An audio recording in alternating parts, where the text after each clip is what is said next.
Hey guys, let me know if the audio stuff is working okay, and I'll try to get the stream started. It shouldn't be that much of a challenge at this point, but still. I'm also going to record this, and everything should be working. Let me know if you can't hear my voice or something. The microphone is not set in a position where it would always be at the same position, so I kind of have to adjust it every time.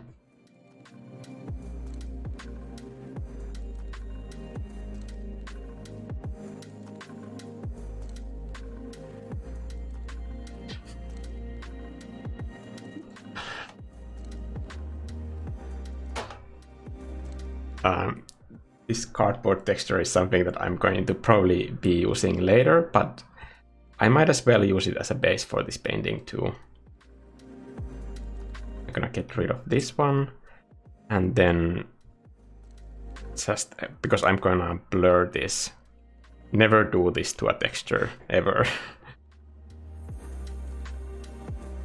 I'm already a bad influence, we're like 1 minute in. But I'm just adding a small Gaussian blur. This is, I think, slightly more interesting base to start with than with a paint bucket fill or a flat color, because there's just this little bit of variance in the colors. And on top of this, I'm gonna paint, and I'm going to be using my Foggy Hill-brush. And here's the Sky Garden Academy palette. Actually, it's just probably gonna go with, do I have something nice and blue? I think I'm gonna use this one.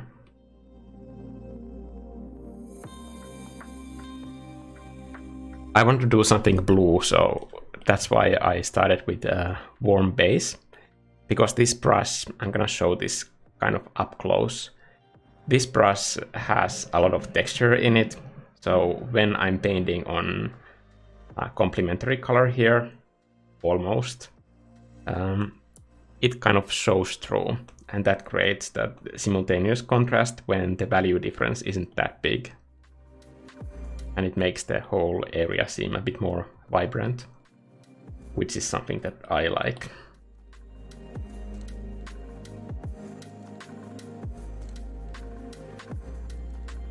One of the nice things about this brush, and it was kind of my one cornerstone when I was working on this, that I wanted it to be usable for color blocking, because so many of my brushes that are very pressure sensitive, and then they have bleeding controls for color blending that limits the maximum size of those brushes. So for this brush, I had the goal of like being able to color large areas at once.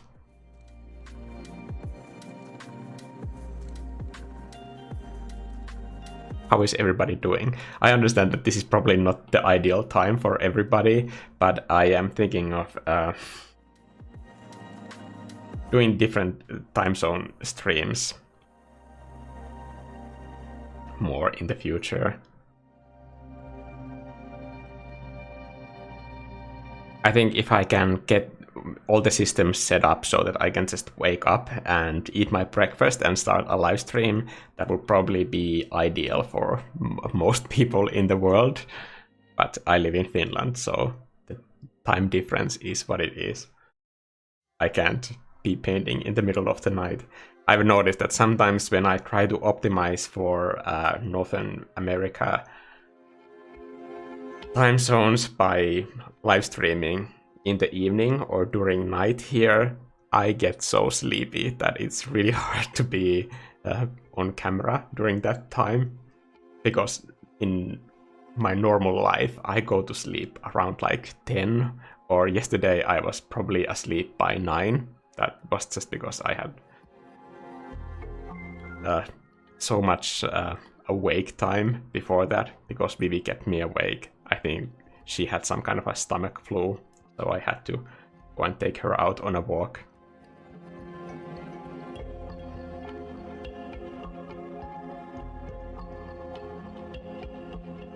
Okay, that was always the easy part, just putting some flat color. Unfortunately, all painting can't be that easy.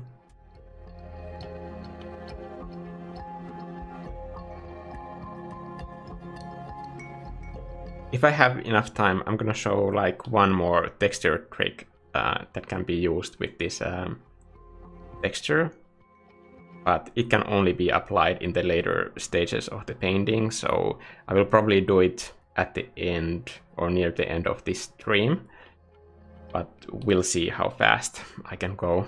I'll try to be fast. I always try to be fast, but sometimes the painting just requires more time, and that's something that I can't control, and I can't promise anything.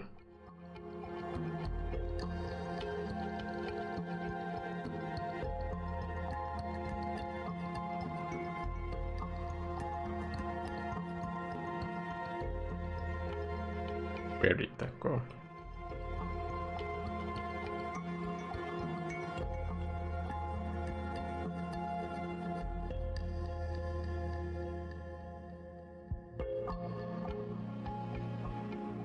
Has anyone out there in the chat already tried this brush? I would be interested to know what you guys think of this. Because I was just super excited when I got it working. That always happens to me with process. It's kind of hard to explain the process because it is so abstract, and the process of creating a brush can be pretty much anything. You can use just like stuff that you find on the ground and scan them on paper, or make marks with kitchen appliances to find something that looks interesting. In one of the textures I used my ink brush with liquid ink, but they don't combine because they have kind of like different consistency, and somehow they push each other away. So I had those two inks dry on the paper, and then I mixed them with water, but they don't mix, so they keep pushing each other away, so they create these interesting incline marks on the paper. And that's something that I want to use in either a brush or as a paper texture in one of my paintings in the future.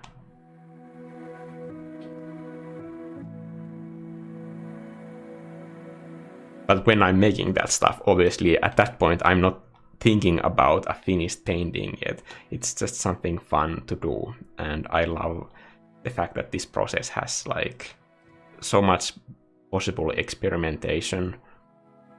There's really no wrong way to do it, but when you are in that like brush editing phase and you are trying to get it to work, then you kind of have to think about, am I going to be able to do like a finished painting with this thing? Because if I can't use the brush to create a whole painting, then I don't think it's finished, for me at least.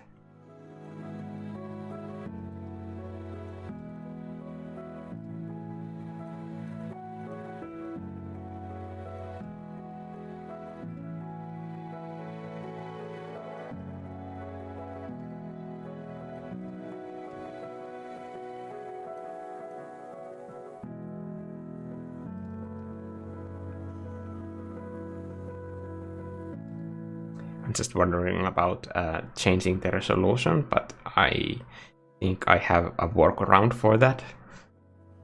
So I'm gonna do that in a little bit.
Tiago Tavares is asking, can I have a hi to New Zealand?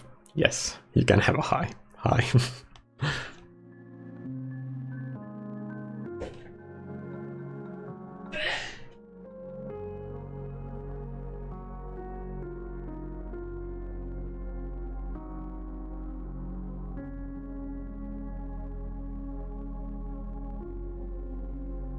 The colors are going to look quite dull in the blocking phase because I want to save values for putting in light later.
So now I'm gonna scale this whole thing up a little bit.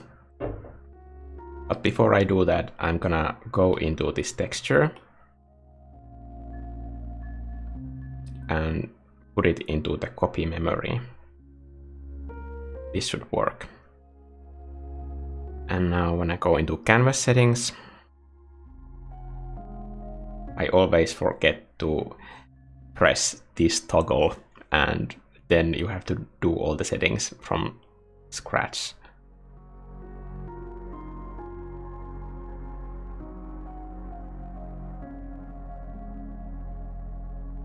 I think 23 layers should be more than enough for this. Okay. And now, as I'm resizing the canvas, this is going to destroy this texture. So this texture was scaled up in the process, and I don't like that. So I'm going to paste it.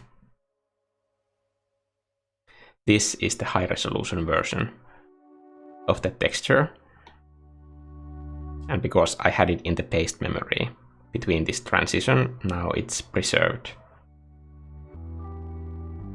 And because I have few extra layers and I have snapping on, I'm gonna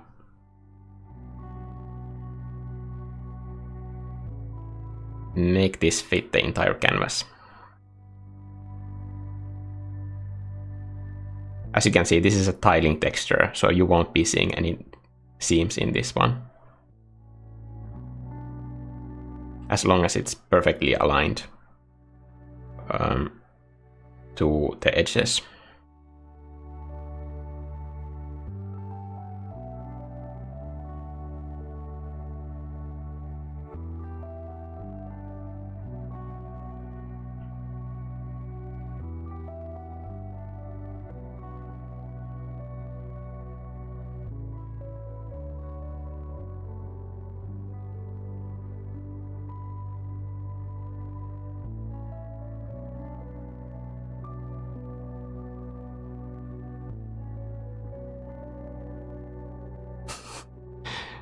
I can say hi to Brazil too.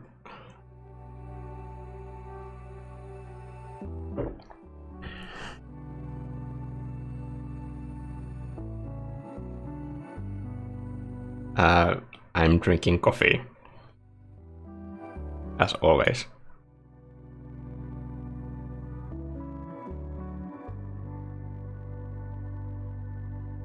But I have this Christmassy version of coffee milk that is like a cinnamon roll flavored oat milk. It's really, really fancy. I love it.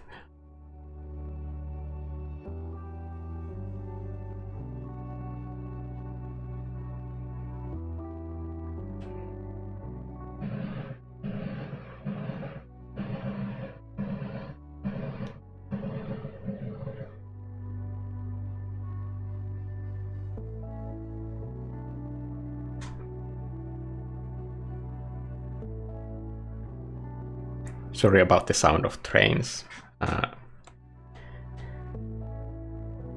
I have all of my lights on here, so I don't want to get boiled alive.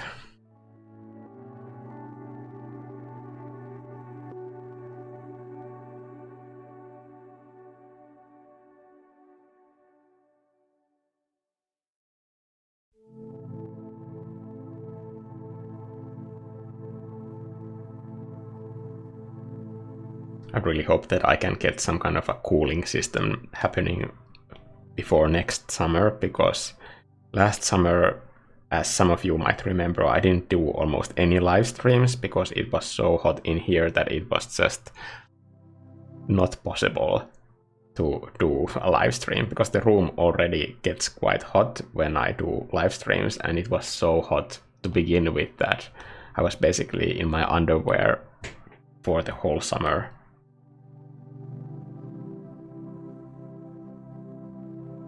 It's not typical Finnish weather.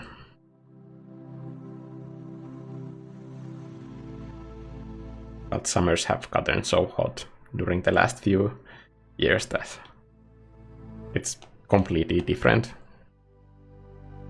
compared to when I was a child.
What time it is there?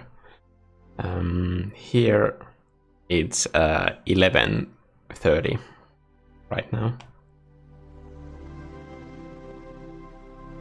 in the morning.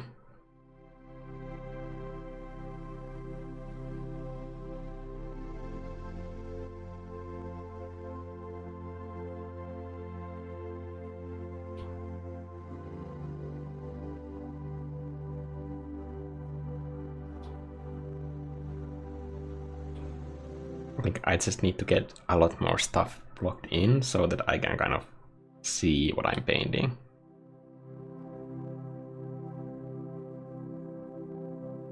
I have like a vague idea already. Basically, I just want to play around with layers. That's why for these sort of things, it's probably better to do a live stream than a normal YouTube video, because you can see the screen capture. Because then you can see those like really tiny value differences and hue differences better. But on digital camera, those two might be compressed together in video format.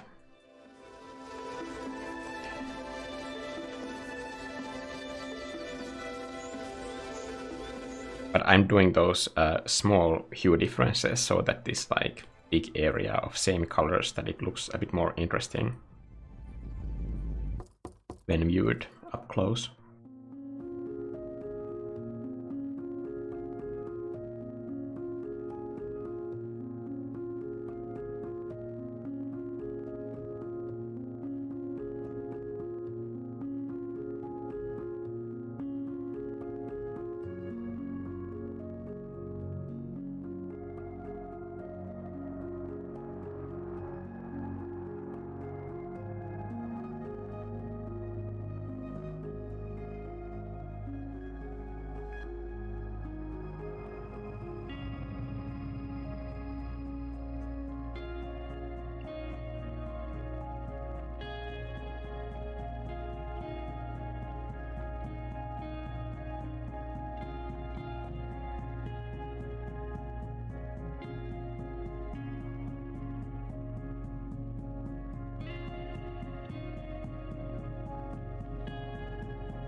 I think this week I've been working on that video series, and I'm trying to get it uploaded to Gumroad, and there has been just... Yesterday was all kinds of like technical hassle trying to figure out how the system works, and because I have subtitles for all of the 4 hours of video, they have this new format that they prefer. I think the subtitle format that I have already would work, but they just said that it will work better on phones if I convert them to a different format. So that's what I've been doing. And for somebody who is not like especially technically minded, that has been a challenge. I think the most fun and most difficult part about me doing this work after I went freelance is that when I run into technical problems or whatever, I want to do some project or release some kind of a product and I don't know how to do it, I can't just like get frustrated and say that this system is hard and I can't do it. I actually have to figure it out and do it on my own, but at the same time it's the best because I've noticed that I can, or pretty much anybody can figure out anything if you just have enough patience and go through the steps of like figuring out, because now the world that we live in now, information is so easy to access that you can pretty much Google anything and you will learn how to do anything if you just have the patience to do it.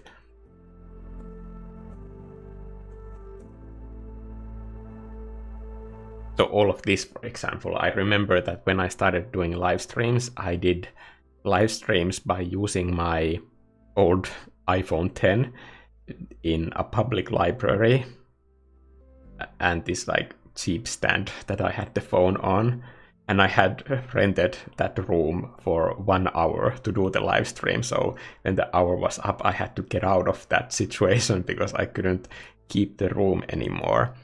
So it was just like so ghetto, the whole system. But I did it anyway, and I don't look back at those old videos and feel embarrassed that the quality isn't better, because that was honestly the best that I could do at that moment. And it's because I made those like really crappy videos and live streams that I eventually started learning new things.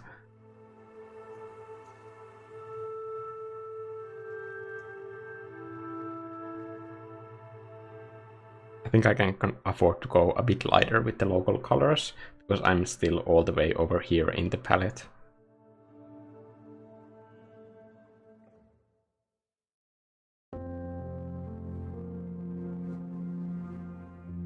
I just need to make sure that I'm on the darker side of blue than the background.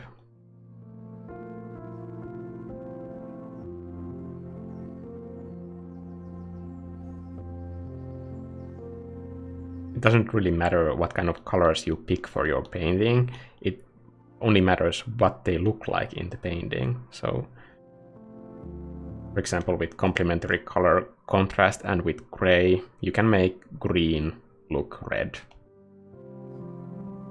if you paint it the right way.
How long does it take you to draw a work of such complexity from concept to the end usually?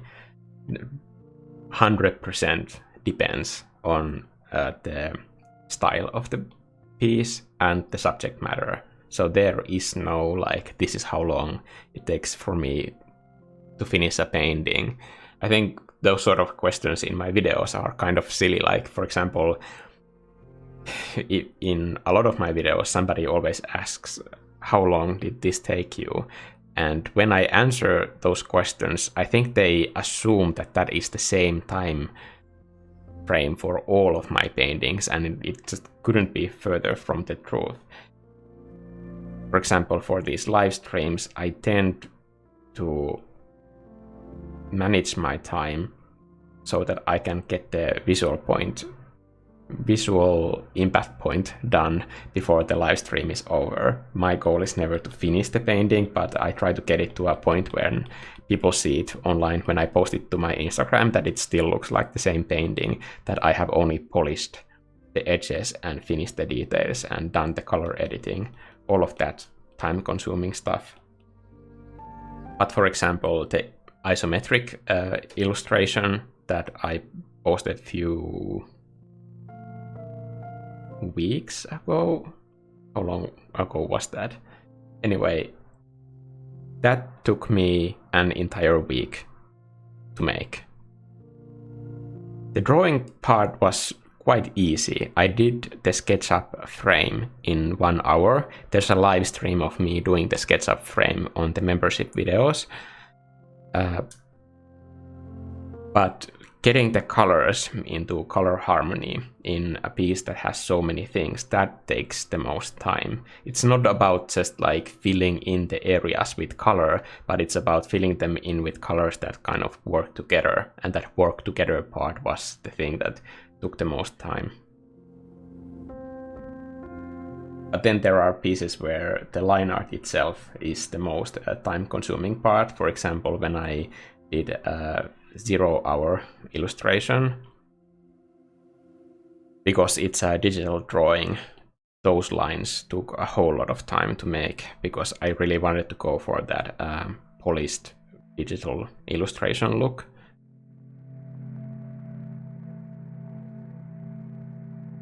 That is inspired by animation movies. But animation movies don't have that kind of a style. They have more like painterly style. But I wanted to use the same style that is used for the animated elements or the entire background.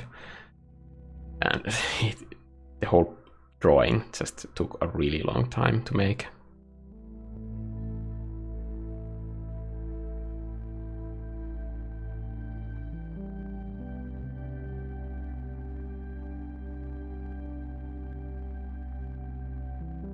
Any idea of new brushes coming soon? Well, I released 2 new brushes last month, and this month this new brush.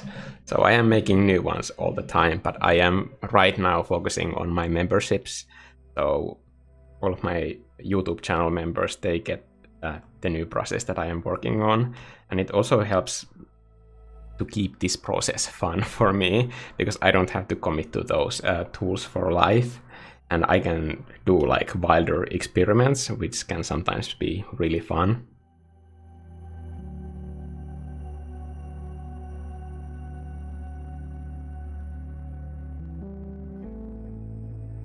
If anybody here, for example, remembers when I did the round plus brush, and then it had the easy bristles brush, that kind of happened by accident in a really quick time frame. It was much faster brush to make than usually my brushes take, and I really like that brush. I think I did that manta ray thing with that brush.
So brushes aren't that important, they are just tools. I think it's better to focus on just like art fundamentals.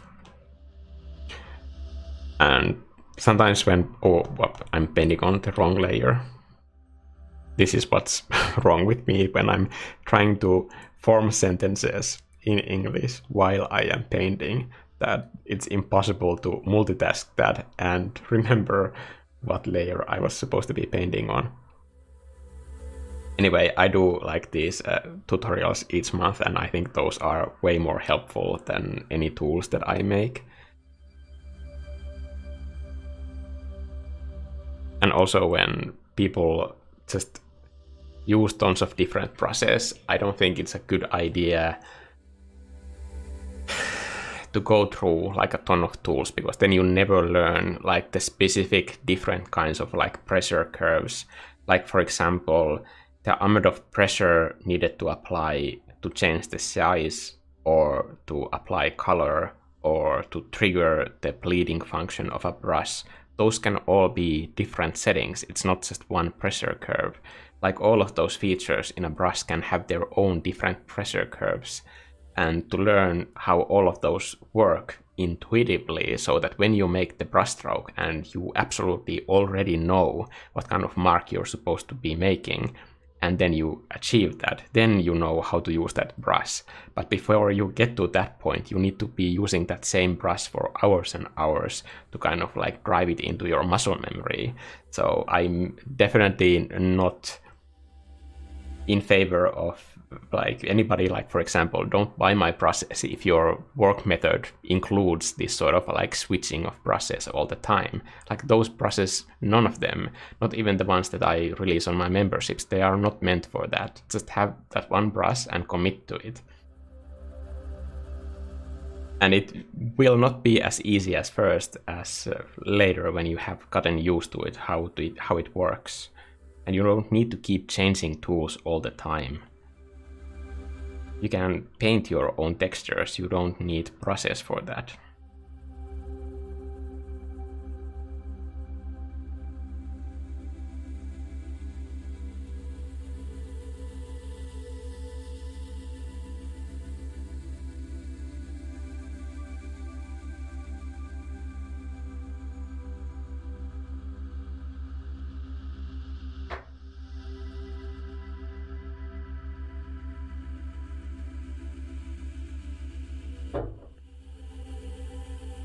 Somebody is asking if I have an idea. Like, this is just like, I'm winging it. This is one of those YOLO live streams. It'll come to me. I hope. If it doesn't come to me, I will be not taking any responsibility for that, because I showed up for my part. I started a live stream. I have colors and a painting and everything. I have set up time to do this painting. So if creativity doesn't choose to participate in this session and like give me some ideas, that's not up to me, but I am doing my part by being here.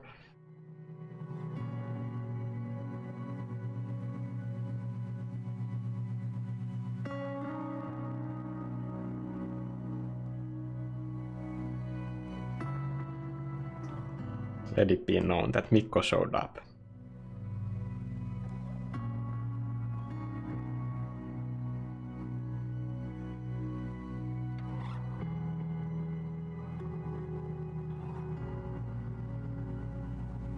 I think last week these YouTube training sessions ended, and those were really fun to attend. Because I don't have like work gatherings or anything, I don't meet people anymore. It was so nice to see other YouTubers as well. Just like all kinds of like, nobody was doing art in that group of people, but it was just nice to see other people and hear their difficulties and how they problem solve things. I think it was really cool.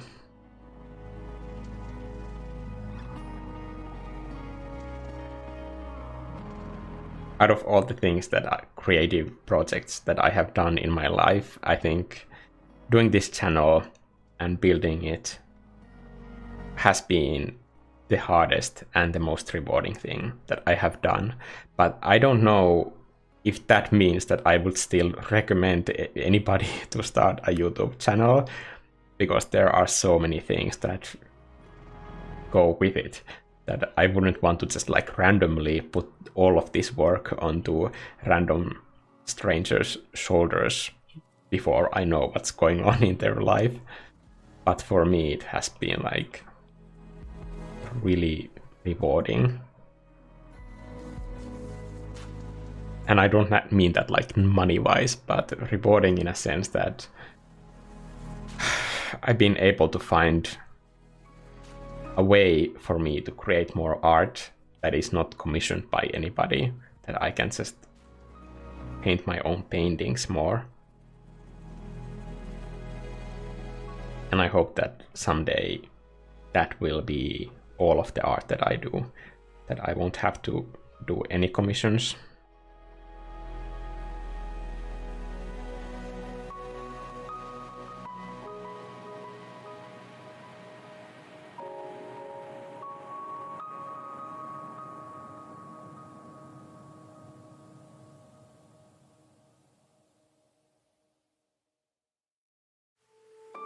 I'm gonna find like one right color of a green for this mass.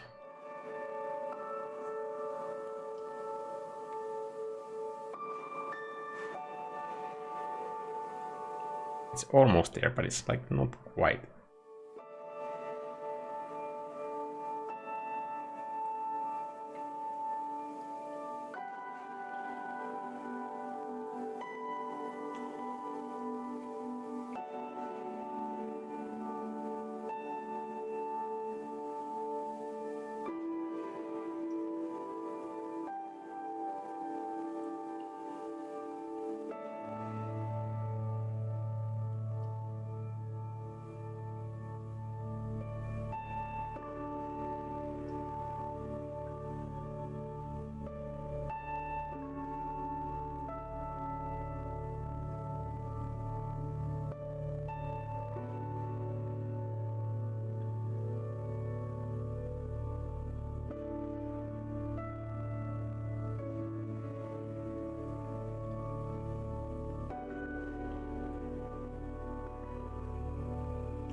Kailan is saying, sometimes I forget English isn't your first language. Yeah, sometimes I forget the entire English language, Finnish language as well.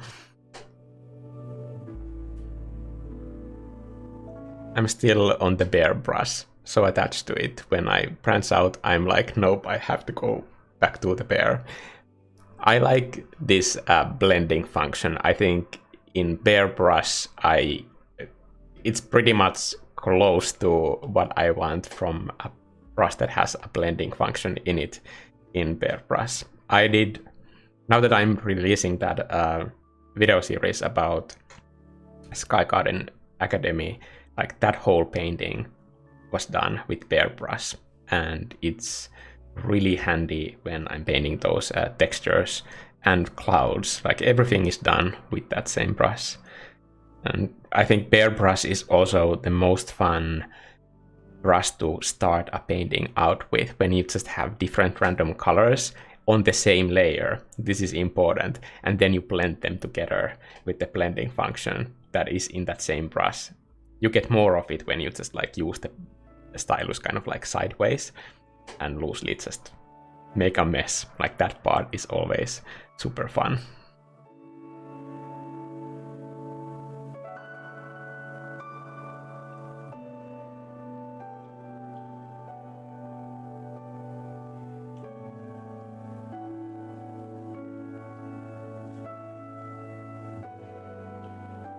Hey, Francesco.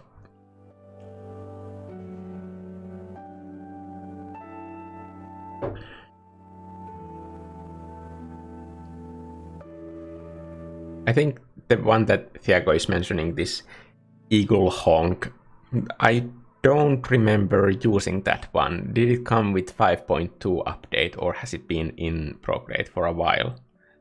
I'll have to see.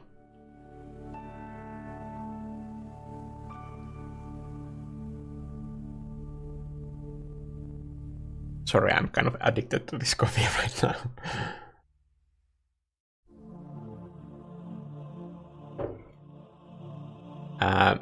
Buffy is saying, what's your favorite new feature in Procreate?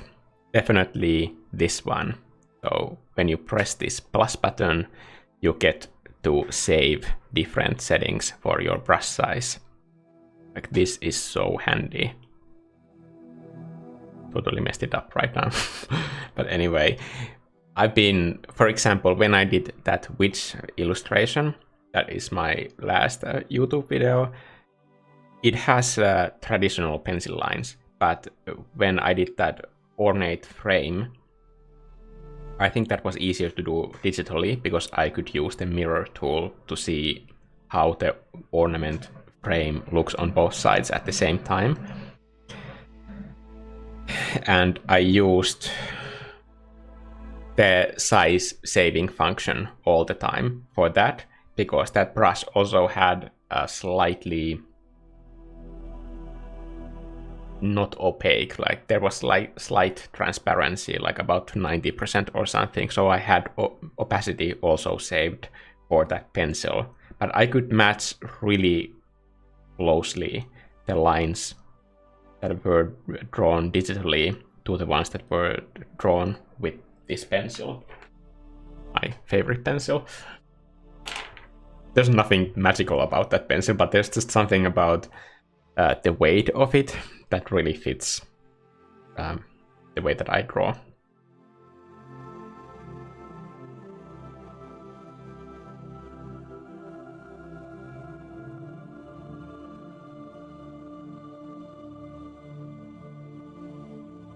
Also, I'm super lazy at sharpening my pencil, so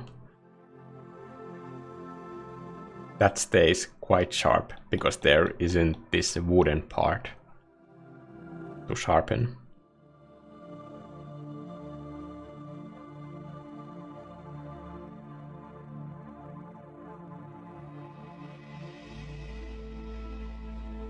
I've been thinking that maybe I would like to try these normal pencils again in the future, because that technique that I used for the line art in the witch illustration,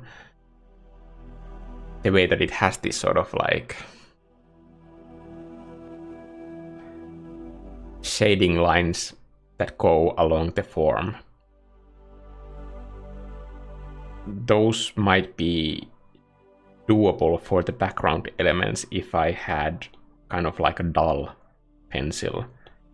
So for that I might try to use like a traditional old-fashioned wooden pencil to see if this theory works.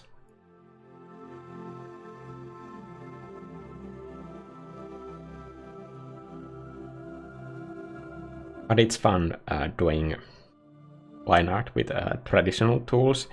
The only part that like I really suck at drawing facial expressions, and it's a part that I usually need to tweak, like because I'm so bad at it, I need to tweak it digitally quite a lot.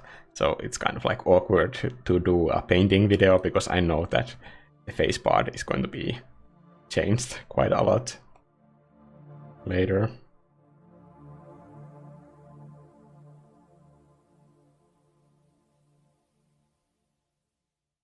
But that's just me not doing characters in a really long time. But there's a reason for me not doing characters. It's because I don't want to have commissions of doing other people's characters, because those are the least fun things to do. When I started practicing art and doing art, that is the only thing that I thought that I would like to do in the future. I only like to do characters, and that was the only thing that I drew every day. Like that was in every one of my drawings when I was much younger. And I thought that I would like to do character design in the future. But then reality happened, and when I started working in the video game industry, I quite quickly learned that like doing characters is the worst and most stressful part of the entire thing. And not because like drawing characters is not fun, it is fun, but there's just so much like politics surrounding it, and you need to have really thick skin to get like cohesive designs through, and you end up in these like weird arguments about what kind of gloves should a character have, or like honestly it's just gender politics about what kind of qualities are attractive in a person. It's like stuff that I never want to do in my life again. Never.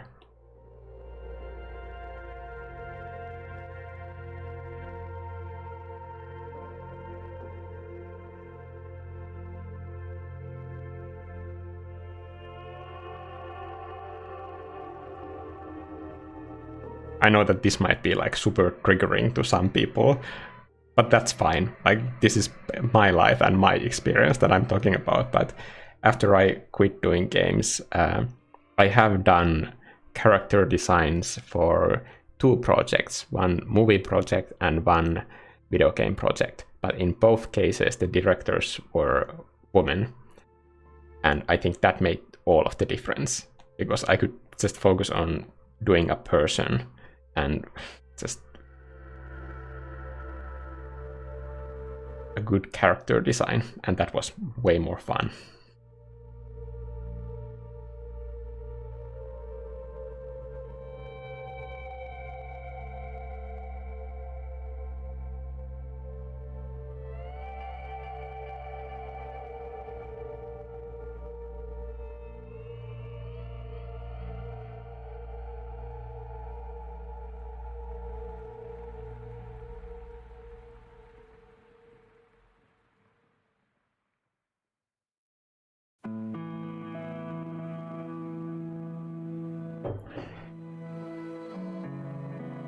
Diego is saying, please don't say 3D. I'm so over this 3D. Everyone just talk about it. I can see how it can be exciting to some people, but honestly, I don't think my 3D skills are at that point where it would make sense for me to transform my 3D objects to paint, and that would be the final piece. Honestly, I don't know if that's something that I want to pursue in the future either. I do like combining 3D with my painting. It is like part of my favorite workflow to do SketchUp 3D models, but that stuff is not compatible with texture painting in any way. It's a completely different process. I combine that with traditional tools.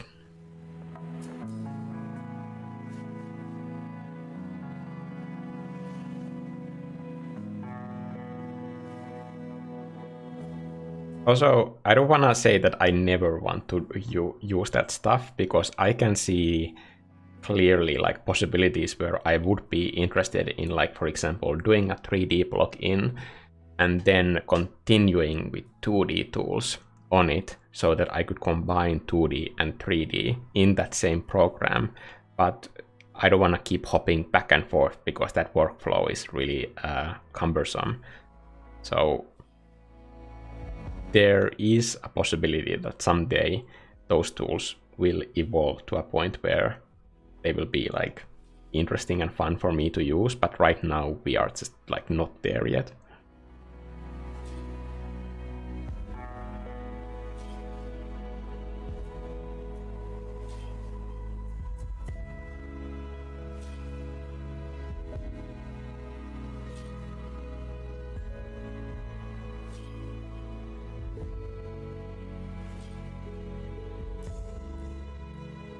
I do like using VR 3D modeling, but the only reason that I haven't done this more, and this is like a stupid reason, I know, but like this space that I am working in, this is really small, and to get these, can I like even pull this into the camera view? Come on.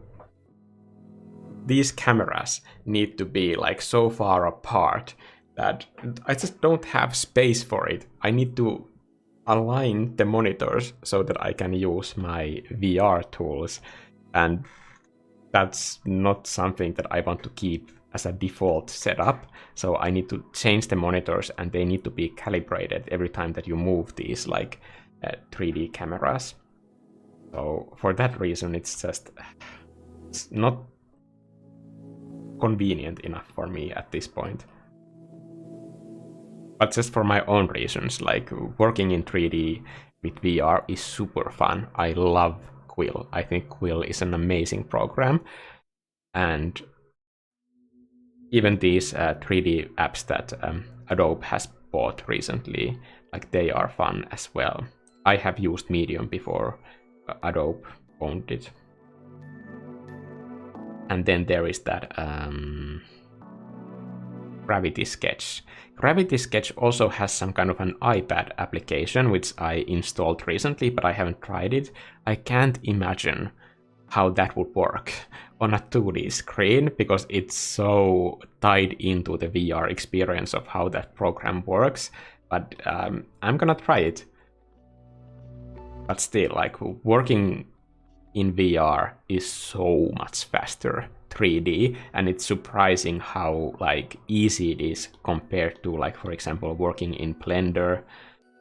Like, I could never do the stuff in Blender that I am able to do in Gravity Sketch, for example. And I have used that only in like 3 projects so far. But it's just the workflow is so easy to pick up that you just get it right away.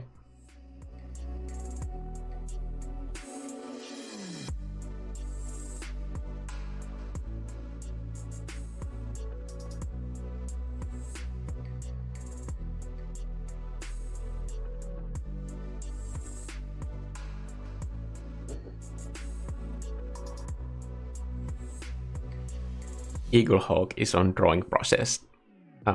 I'll try it later. Does your coffee cup say Oregon? Yes. Yes, it does. Because it is from Portland. I think Portland was one of my favorite places to visit when I was on a road trip there.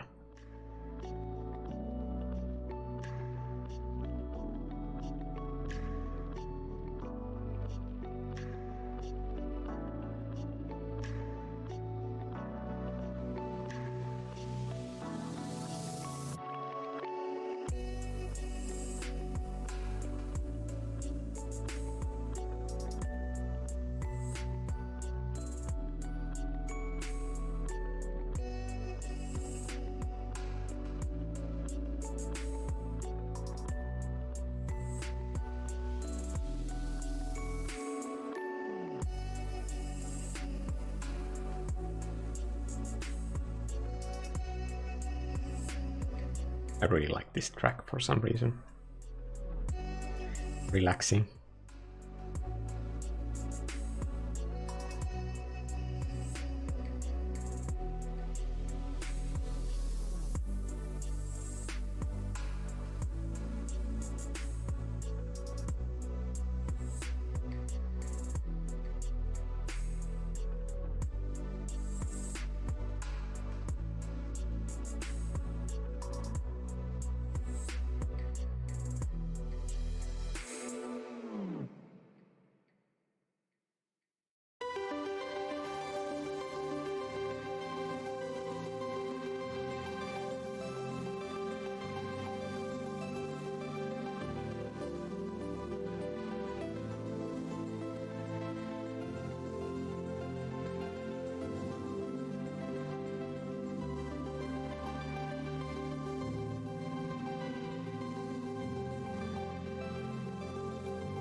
Thanks, Kailani, for stopping by.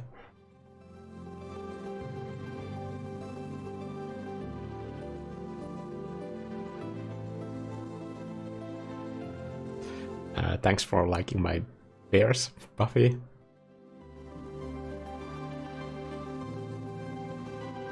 How much is the average time to take complete? How much? I'm going to try to phrase that into a sentence. How much time does it take on average for you to complete an art piece, I think Nihal is asking. And as I said before, there is no average time at all. It can be 30 minutes to 2 weeks.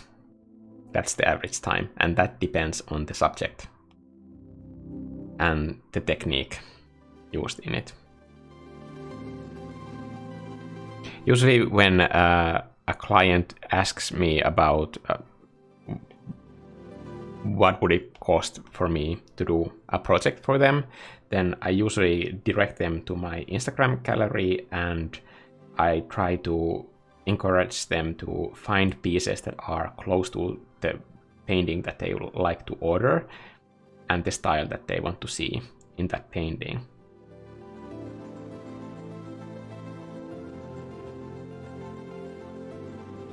That way I can kind of like easily give a better estimate of how doable it is for me. And these days, what is kind of like new in this whole year for me is that I don't do all commissions. I say no to more things that I have done ever before, because I understand that there are multiple things that I need to do for work. Like, for example, the membership on this channel. Like, it doesn't matter what kind of a job offer I get. I don't want to commit to a thing where I wouldn't be able to do, like, for example, tutorials to my members or create new content for them. Like, that's like a non-negotiable part of the deal. So I've had to say like no to like bigger projects because of that. Because honestly, that's work that I'd rather do right now. And I'm more aware that like art is not just like a hobby for me. It's different to say yes to commissions that are kind of cheap when you do a painting for like a few €100. Like, that's fine if you already have a job and it's just a hobby that you are making some like extra money on the side. Like, I'm not saying that there's anything wrong with that, but I'm not in a position that I would be able to do that. Like, I can't afford to do that stuff for fun.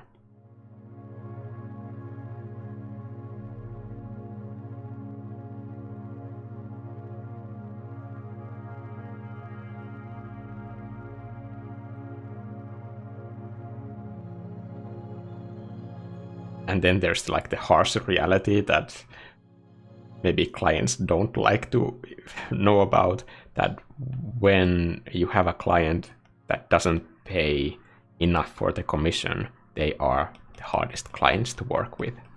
So I'm also trying to like protect my own sanity by taking on commissions that don't drive me crazy.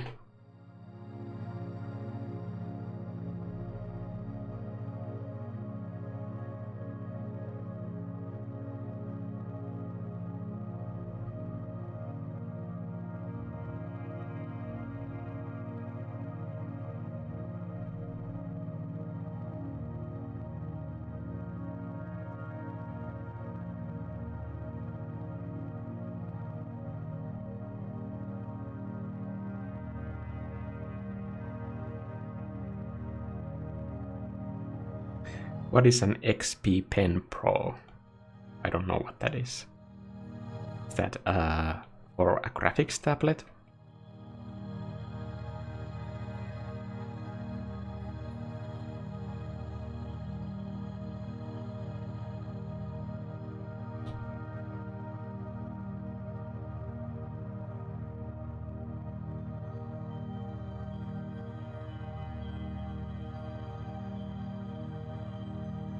Would you say that the music ever influences your art?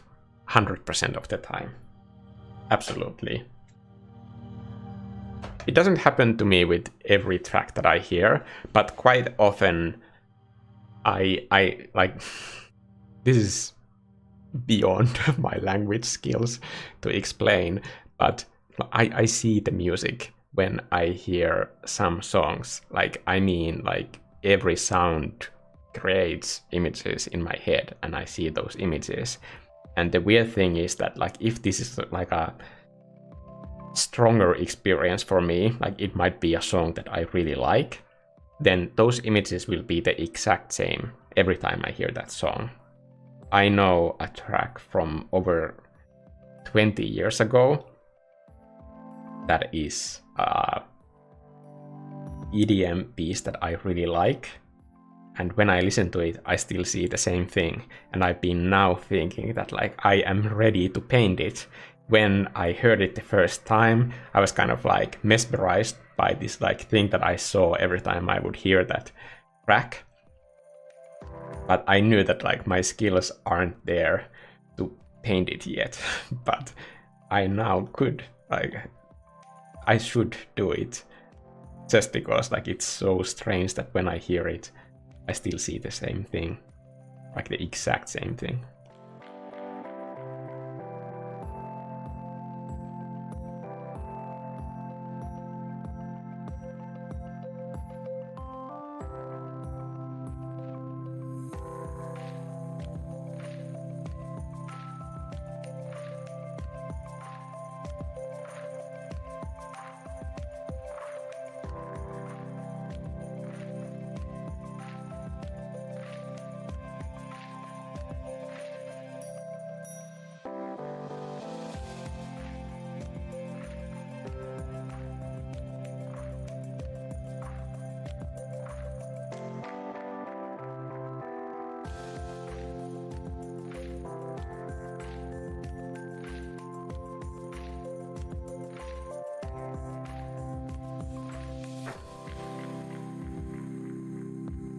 Do you usually find the music on Spotify? Cat Linklater is asking. I don't have a Spotify account. Because of this YouTube channel, I need so much music in my videos. And the stuff that you see on this YouTube channel, that's like only part of the stuff. So there's like whole another area of content for, like for example, these live streams. Like these require a whole ton of music, and I need to be prepared for that. So I usually try to search music from the music services that I am subscribed to. So that's the music that I listen to most of the time.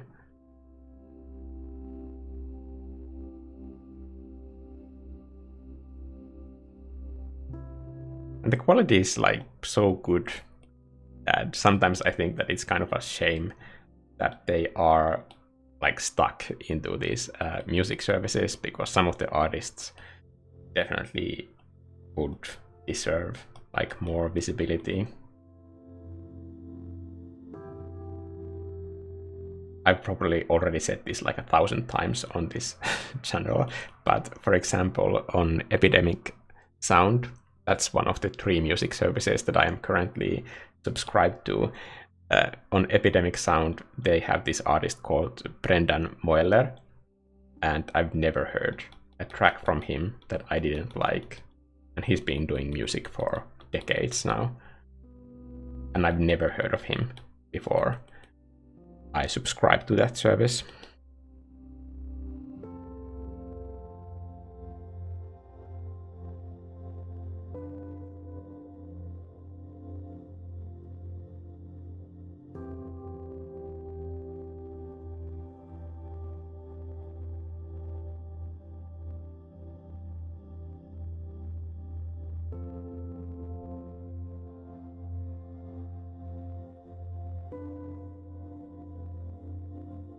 Also, hello to Netherlands.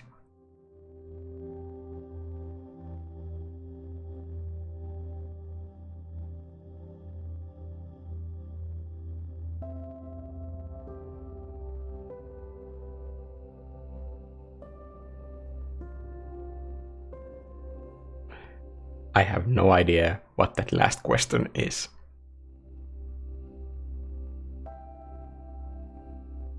Sorry. That is from Miss Fanatic. I don't know what you're asking. Sorry. Might be just my language skills missing today. not being activated.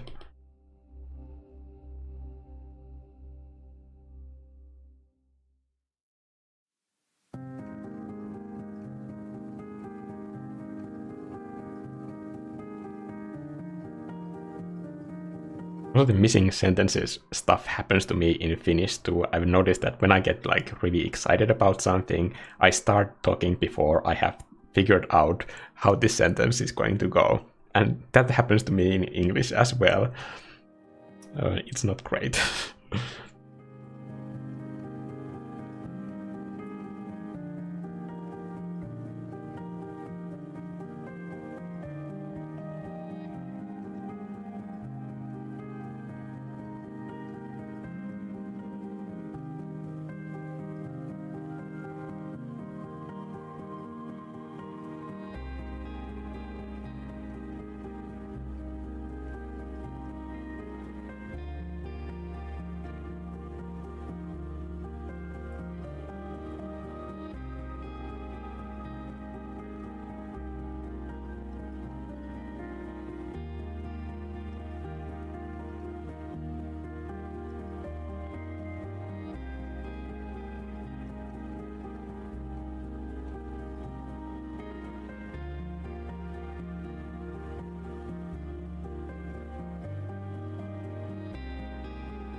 Peter Davies. Hi everyone from vegan England.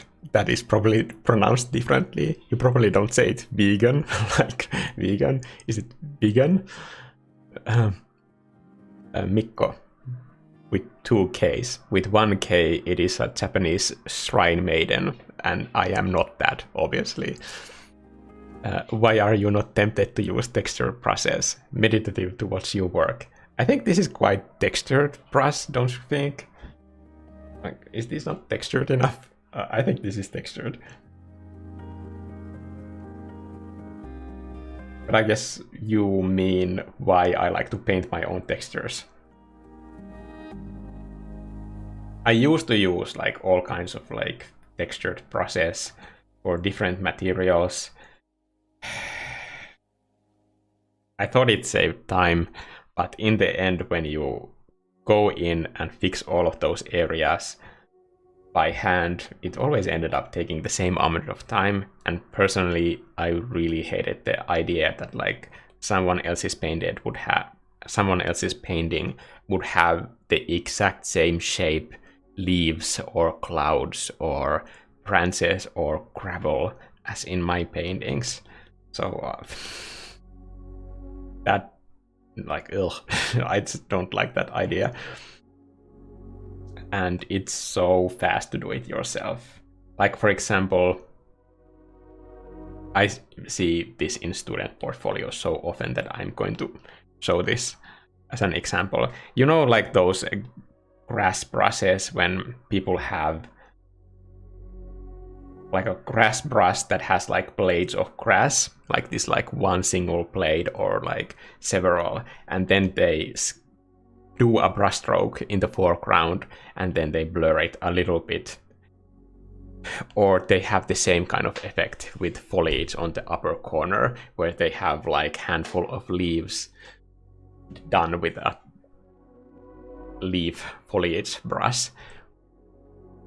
always in those cases, I ask them that, like, how much time did you save by doing these 5 blades of grass this way when you could have painted them by hand and they would be 100% custom to how the composition in this piece works.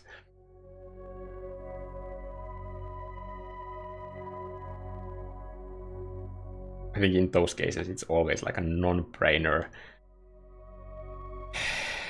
Just do it yourself. You have that much time. Even when you're under time pressure.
I know that my hat is hitting the microphone all the time.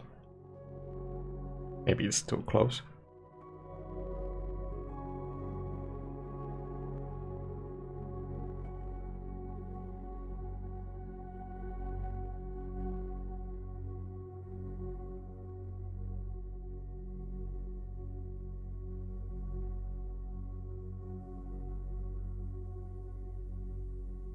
Miss Rafanatic, this is such a hard name for me to say, is saying, no worries, there are people who can see music the way you described it, and other special things. They call it Synesthesia.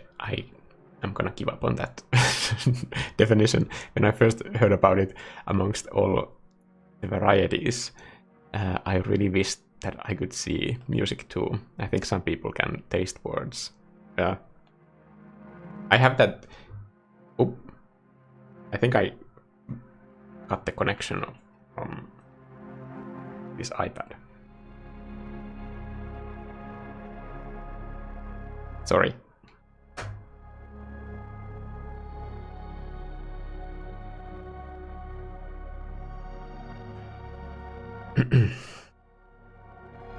I think I have that taste thing with some video games, because I remember like drinking specific kinds of like tea when I started playing some games, and whenever I see, like, for example, screenshots or YouTube videos from them, I can like taste that tea. I have the most specific memory of Donkey Kong 64. That game tastes to me like mint tea. Like, even when I see a screenshot, because I was drinking so much mint tea around that time. So whenever I see like people talking about that game now, that's the taste that is associated with it. But it's really rare. It's not as common for me as like the music stuff.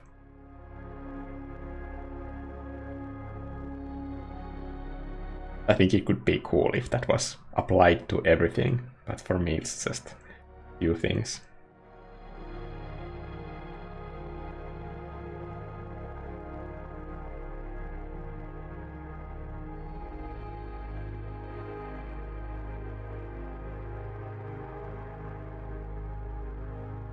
I also know that there are some people who don't have the ability to visualize things at all, and one of them was asking for my advice on one of my recent videos, And I just didn't want to like give advice on something that I have absolutely no idea about. I think that would be kind of irresponsible. But I saw like a YouTube video of an interview where like few of them were artists and they had found their own like working methods.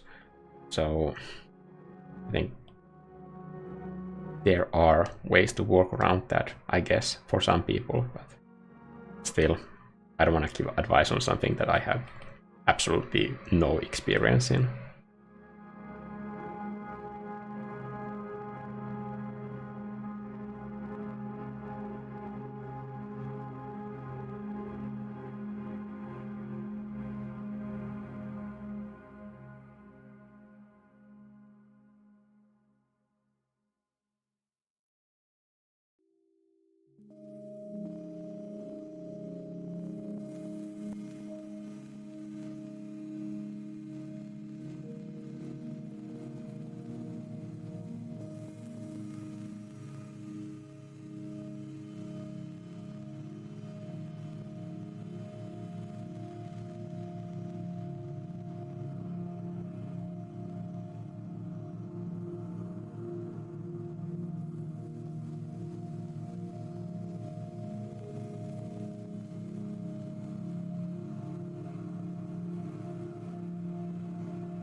Something that doesn't work for me is just looking at some different images. Like, for example, if a client contacts me for commission work and then they send me like a mood board or like a Pinterest board as a reference, like my willingness to be part of that project goes down like 200% immediately, because I know that at that point they have already figured out what that is supposed to look for them, and I will never be able to see what somebody else sees in their mind. And if they don't have a mindset of like being willing for the artist to give their own take on what the goal of their project is, then I'm just not the right person for that. I think for a person like me, when I am working with some company, it's way more important to make a successful painting by understanding what their target audience is and what is their product and how it serves their customers. If I can understand the goals and the kind of like mood that is helpful to reach their target audience, then I can help them more. I can even help them figure out those things if they haven't done that research yet. Because that's the stuff that I used to do, like with video games, when I was designing look of a project, for example, to understand what is the need of the project and who are we making this for.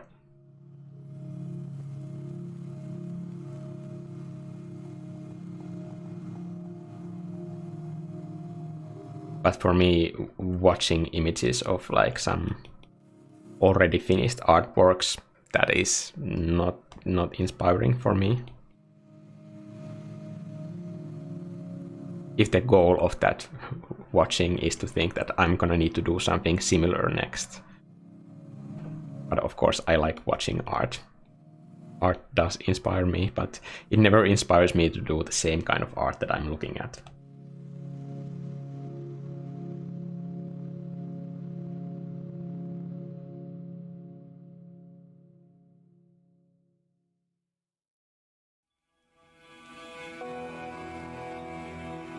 I think that's a food delivery guy ringing the doorbell. So Vivi is going to explode right now because reasons, I guess.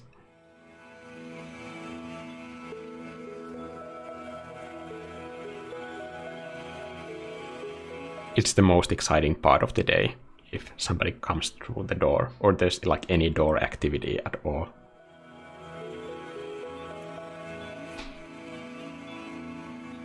I think she's more excited than afraid of other people coming here.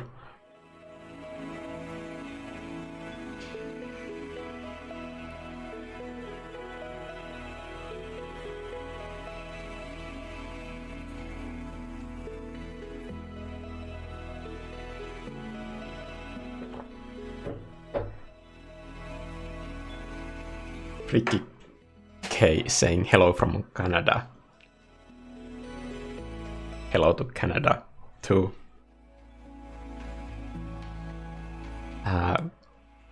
Rikki means broken in Finnish.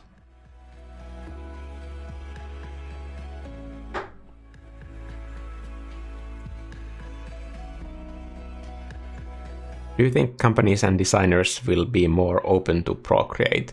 Right now, a lot of designers still prefer Photoshop. Companies don't care like how the art is made, like at all. This is not a thing.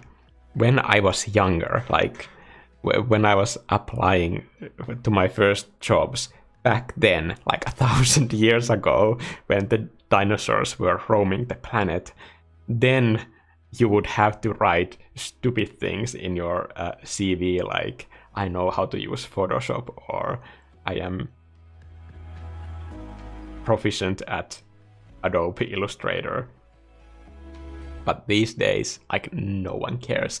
You have to just show your work, and if it's work that is something that they find useful, then you will get the job.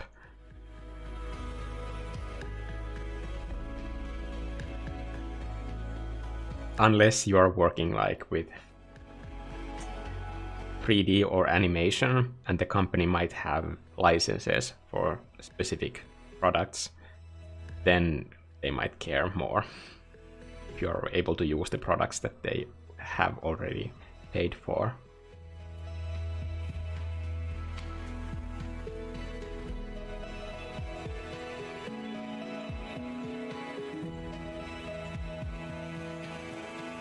But it's not uncommon for a company to get, for example, a Maya license for just one 3D artist if they are more efficient with that. It's not a big cost for them.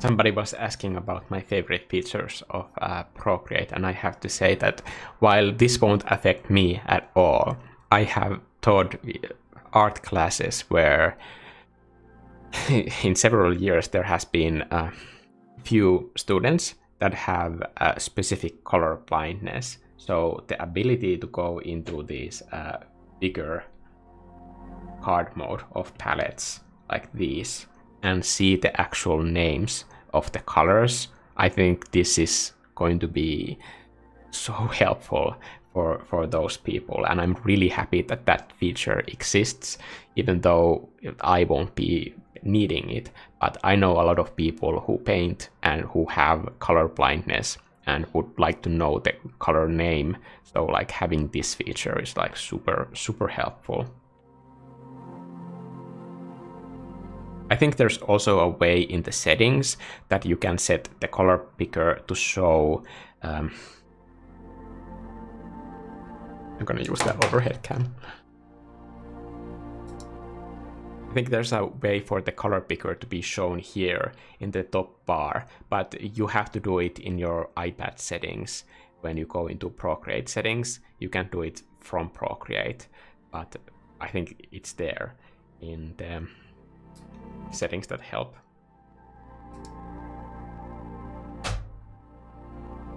That specific things like for applications, like under every application in the settings you can see extra settings that are specific to that application.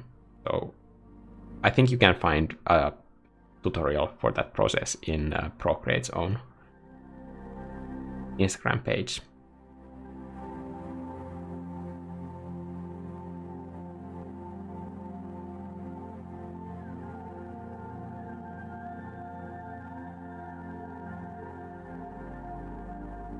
I think their social media manager, this Georgie, does really good, like really quick Instagram stories and videos on Procreate features.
Laura is asking, hi Mikko, do you have tips for blending without the smudge brush?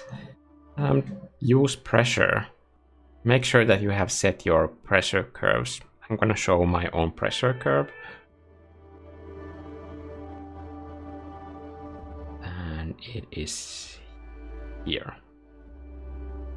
This is my pressure curve. Make sure that you make this setting, so that you should never have to press or hold the stylus tightly, ever. If you feel like you form this sort of a death grip on your stylus, then that's not a long-term solution.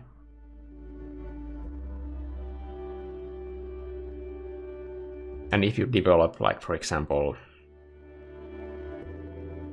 what is that thing? The wrist pain, like a constant wrist pain, then it might be too late.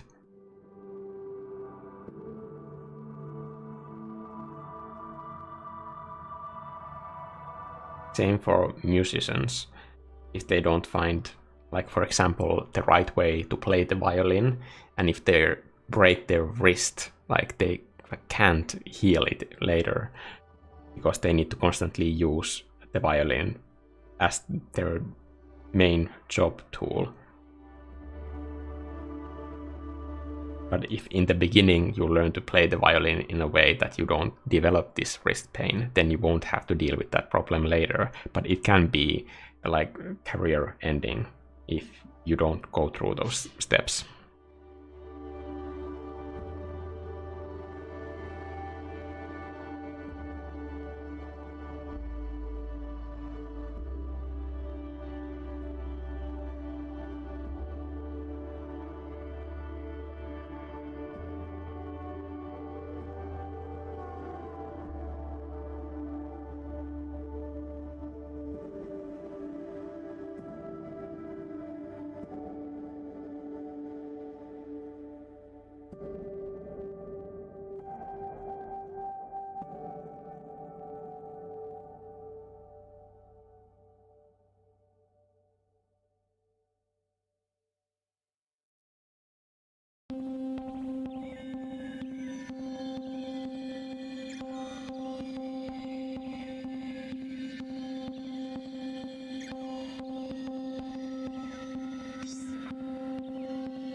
Pixel Raj is saying, may I ask, how do you record your iPad screen? Do you pass on a camera or your own screen recorder?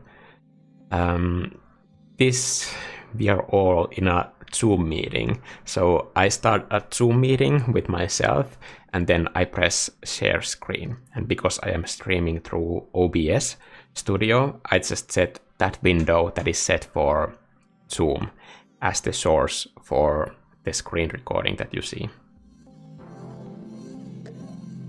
And to do this, I have a Ninja V Atomos recorder that is attached to my DSLR camera up there, and it is attached to computer with this sort of like extra dongle that goes into the USB port that is necessary to connect it to a PC. So that way I am currently recording this footage throughout this entire live stream, but at the same time I can use the live feed to show this footage. That footage is not graded in any way, but I will grade it later. It is possible to do a color grade and save it as a LUT on the Ninja V.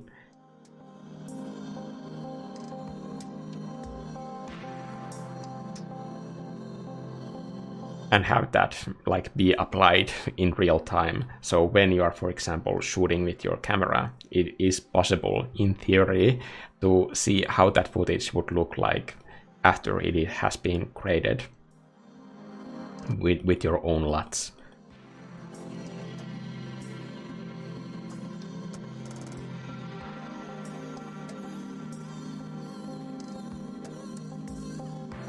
Pretty much the most inefficient like workflow that I have for making videos is the fact that whenever I have talking head in any of my videos, I do all of the color grading custom to those videos. So I don't have a saved preset LUT that I slap on there.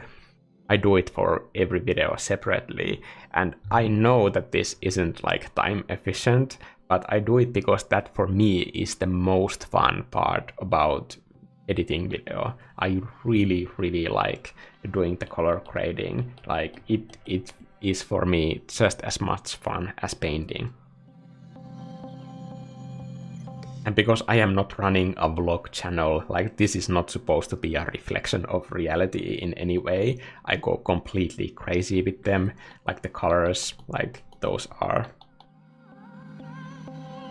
not realistic way. I don't look like that the way that I look like after I have color graded my own footage, but it's just because I have fun with it, and I've decided that to make these YouTube videos I need to find things that I enjoy in the process as well. Otherwise I will just wake up someday and feel like, oh, I don't want to start doing videos because I don't feel like it's going to be a fun process.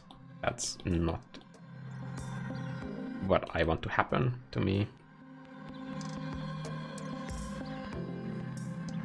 And at the same time, when I'm trying all of these different crazy color techniques, I think it has helped me learn how to use those tools like much more efficiently or better. I do think that the color grades in my videos are better now than they were in the beginning.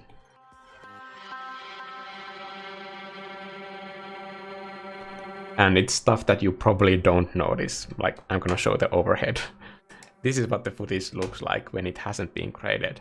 But these side areas, whoa, these areas here, when you see my videos, I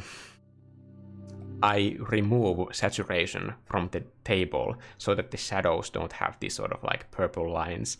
And I also remove contrast. And if there are other like distracting stuff like this, I might even slap like a color card there to block it completely. There are stains on this table, but I can remove them through a color grade. So that's what I do.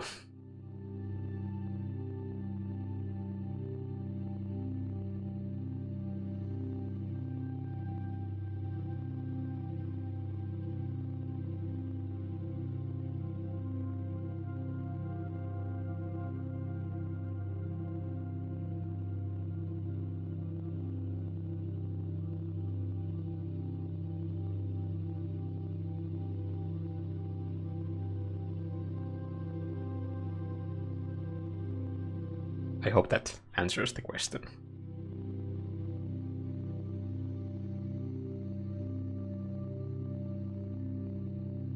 Probably somebody there is like, oh my god, I never asked for this much detail. Please stop. Zoom, got it. Please stop.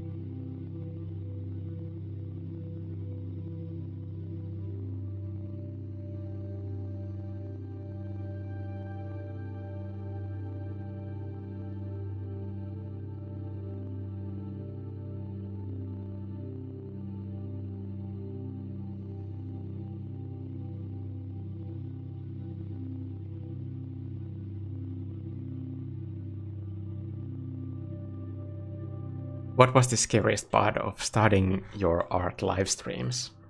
I think just doing art when other people are watching, that used to be like insanely scary for me.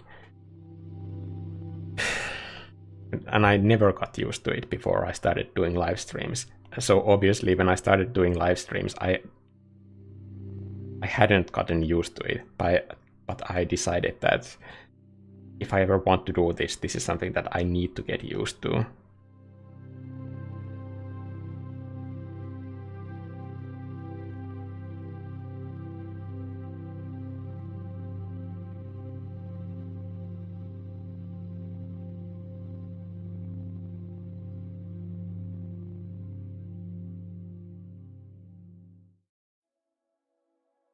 I guess like doing like paintings that at the time when I was doing the live stream felt like, okay, this is a completely failed painting that I see absolutely no value in it, and then just doing the stream anyway and finishing the painting and then posting it online anyway. You learn so much when you are committed to like posting your artwork, no matter how you felt about the process before the painting is done. I have probably said this before already, but for example, when I painted Strange Visitors, that live stream was just really rough for me. I thought that that painting is completely hopeless throughout that entire stream. I never got to a point where I thought like, okay, this is going to work out. And of course, I can't keep saying that stuff online when other people are watching. So I finished that painting anyway. And I have to say that like the cleanup phase of that took way longer than normally in my paintings. But it's like one of my most popular artworks that I have ever published online. It has like 20,000 plus likes by now. And I think that really taught me that like just finish it anyway. Just keep painting, and you don't have any right to not publish a painting because you have already been given this idea and you don't know who might want to see it. It doesn't matter how you feel about it because it's not all about you. And I guess the same for live streams. The live streams, whether good or bad, they might be helpful to somebody. I mean, this might sound like I'm just talking about myself, but like there are so many amazing messages and emails that I have gotten about people who have seen some value and being helped by the content that I put online. I mean, it's not the same for everybody, but for some people it is really meaningful. And whenever I like read those emails, like it's always reminds me that even if I might be tired or don't feel like making another video right now, then I remind myself that it's not just about me.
one thing that Apple still hasn't fixed is that brightness of the screen sometimes still does these weird steps, even if you disable the automatic light adjustments. It still does it sometimes, and it's so annoying when you're doing screen recording. I mean, screen recording you can see, but like when you shoot video of your screen, then you can really see those brightness step downs, and that causes always manual work for me when I edit the video.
Somebody was asking about my coffee going cold. I don't mind my coffee going cold. I don't like too hot coffee.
How many years have you been painting? Silla is asking. In what way? Do you mean like professionally or just as a hobby?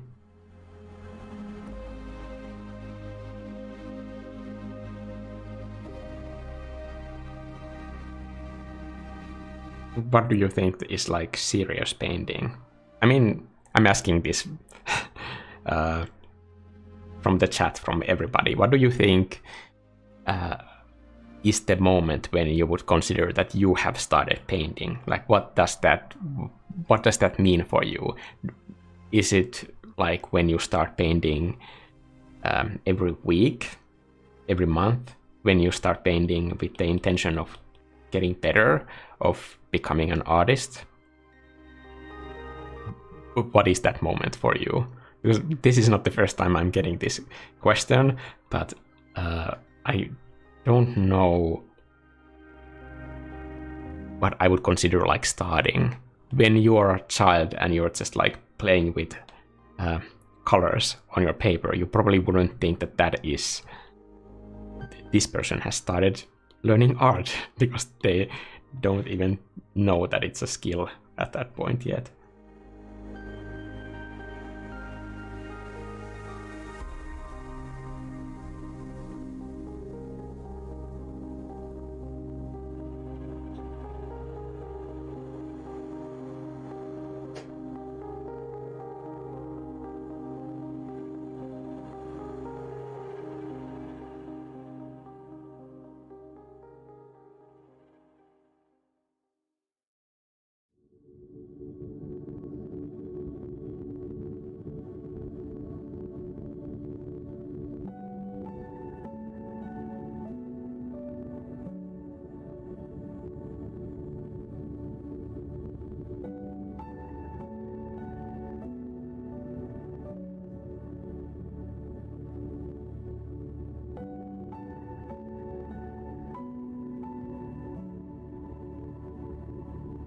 Somebody was saying that, isn't that a design brief? Design brief can be like many things.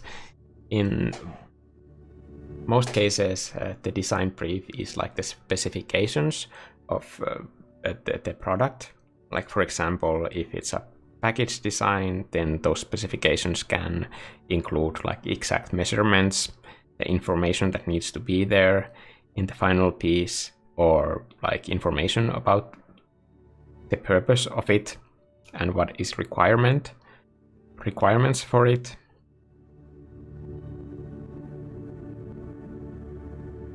And I guess like what you meant is like those reference pictures that could be specific to the project. That is something that you will likely get if you're working with some kind of an art director on that project. But in any of the projects that I've been working with, I have been doing design work for those things. So I haven't been working with art directors on those projects at all. And the clients contact me because of my experience in like concept design and creating looks for different projects. So in that phase, they are still trying to find the look for the project they are working on.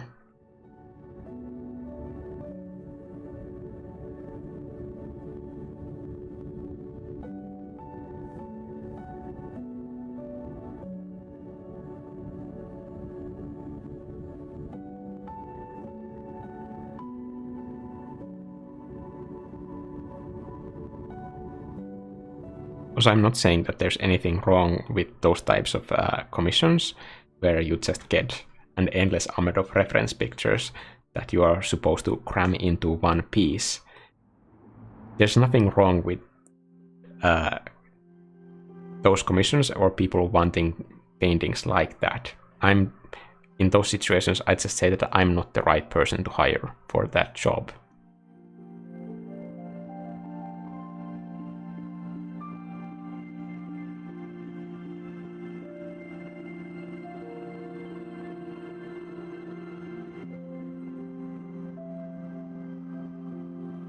Because I also like to do the design work. Like, that's mostly the thing that I am good at.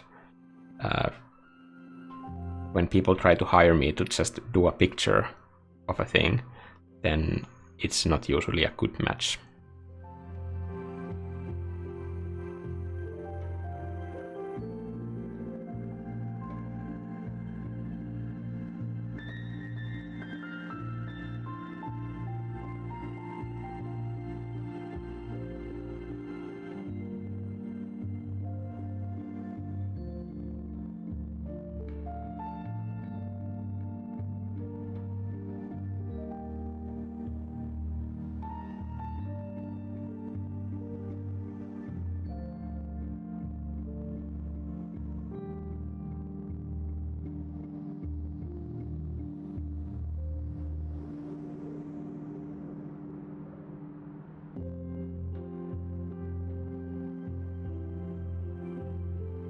How are we doing on time? 2 hours. I think that's okay.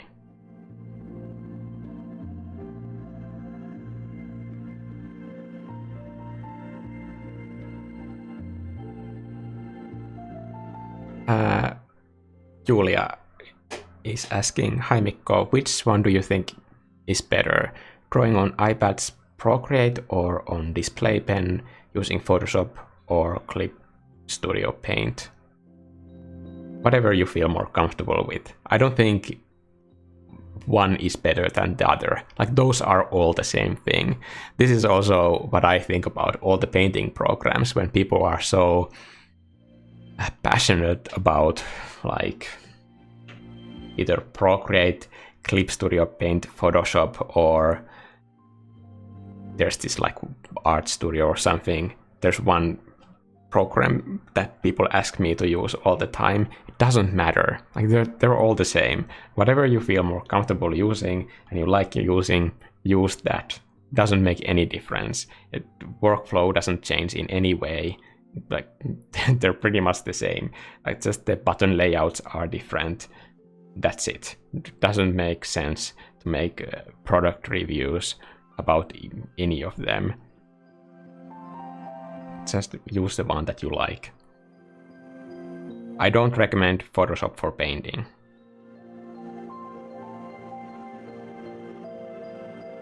I used it for over 10 years for painting, and now I have come to the conclusion that it was never meant for painting. They never said that it's meant for painting, and they're not developing it for painting. So I can finally take the hint, and I still use Photoshop every week, and I do all of my color editing in Photoshop, but I don't do painting on it.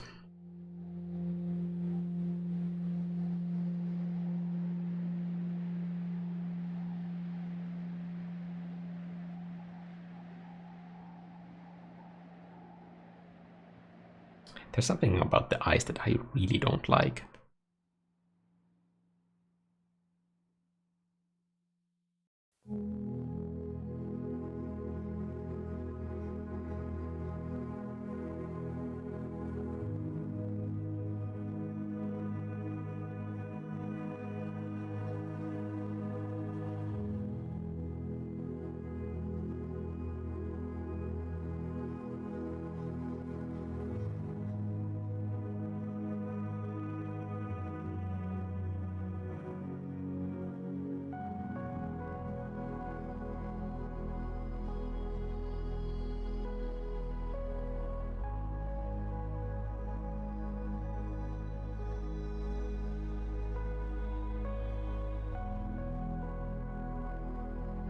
I guess talking about all of those programs is the same thing that if I would have in art school started discussing with my teachers about different hair types for brushes that we are using, because all the oil brushes were pretty much the same. They were just different sizes. Like, they were the same.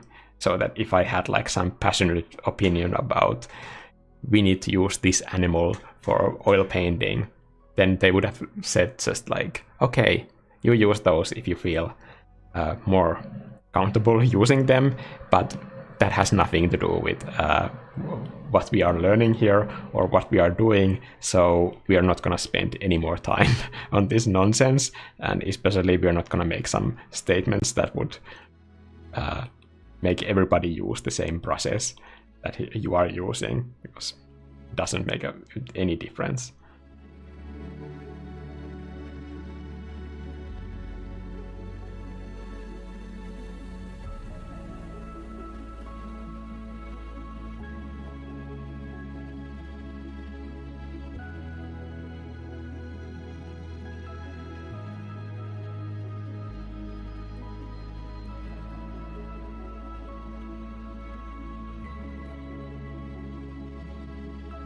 I think it's Ibis Paint that some people want me to use.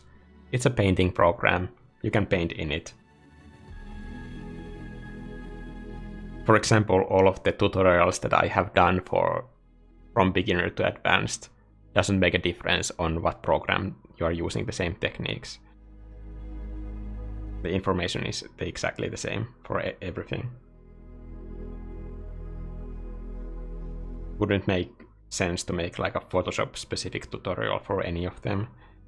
Sometimes I talk about the differences in blend modes in Photoshop and Procreate, for example, but other than that, all of the features work exactly the same.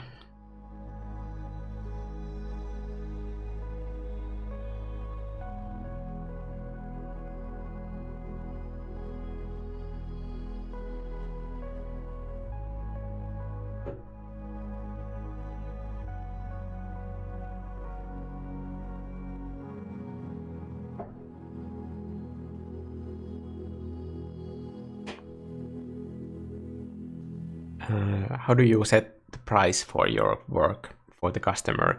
Do you calculate the hours spent, or is there a fixed price? I make calculation based on the time it takes to do that piece, based on the description that they want for that piece. That informs me the complexity of the piece and how long it will take for me to finish it. So based on that, I make a price estimation.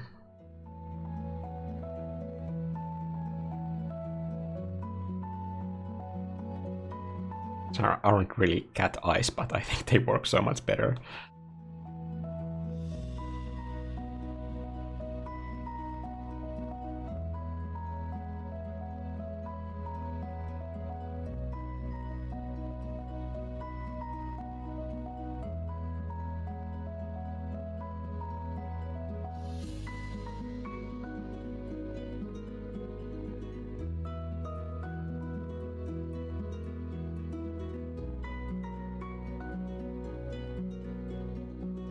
Also, here's a big difference in pricing work for when you do art just as a hobby, but when you're a freelancer. I noticed that when I was buying socks a few days ago in a store, I thought that like, yeah, this needs to be included. So when you are buying my painting, you are buying socks for me, like all of those things. Like when you calculate the prices for your pieces, you have to think about your living costs. Like every single thing that you spend money on to exist in the world, all of those things need to be calculated into the price of your painting. So how many commissions can you do in a month while maintaining your social media presence so that you keep getting like those clients? Like that's really important because you cannot do that stuff without having a constant online presence. That's not something that is optional. It's part of the work. So how many commissions can you do in a month? And how much money do you need? And then the amount of money that you need, you divide that based on the amount of commissions that you can do.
Hey, Valanar.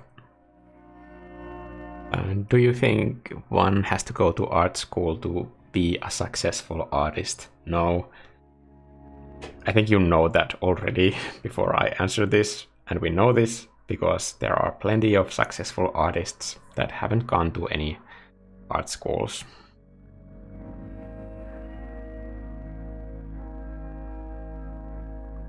And I think in this sort of situation, in these sort of questions, I have to frame everything that I say through the fact that I live in Finland, where we have much better opportunities that are affordable to study art,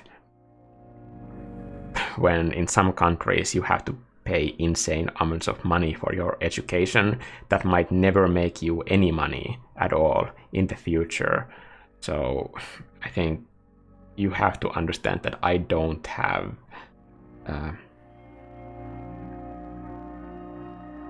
information about like all the situations that are happening in the world to recommend or not recommend art education. I don't recommend going into like lifelong debt just to get an art education.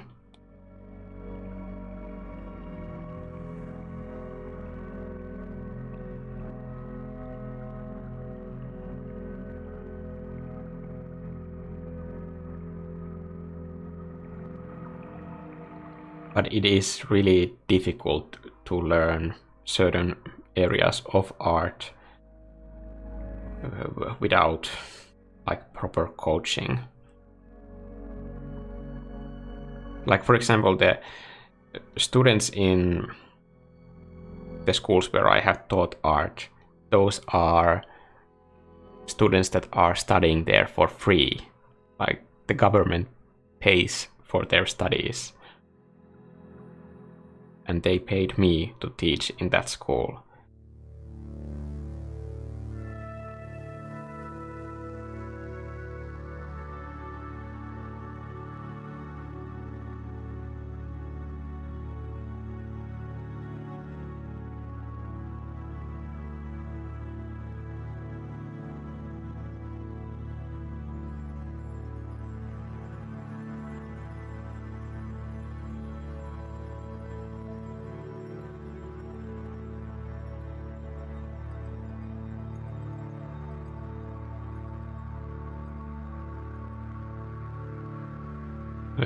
It's a difficult question because I've had so many art teachers, because I've moved so many times in my life.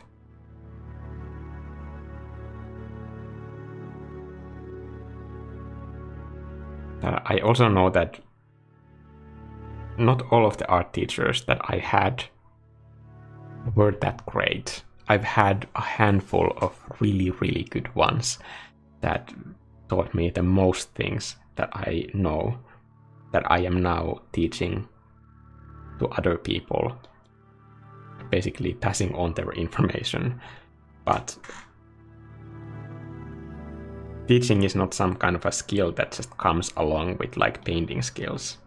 When I started doing art teaching, I was really bad at it, and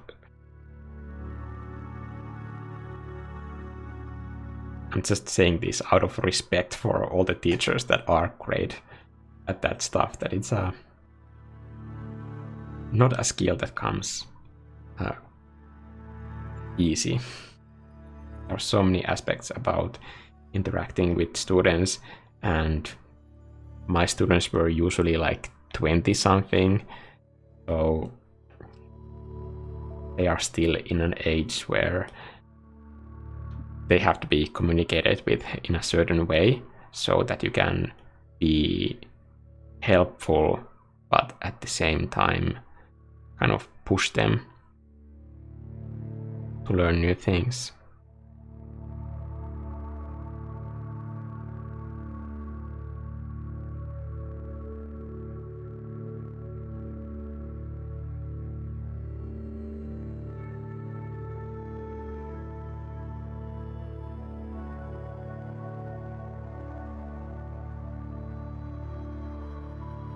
And I think art is one of those things where you have to be like extra careful with how you talk with people.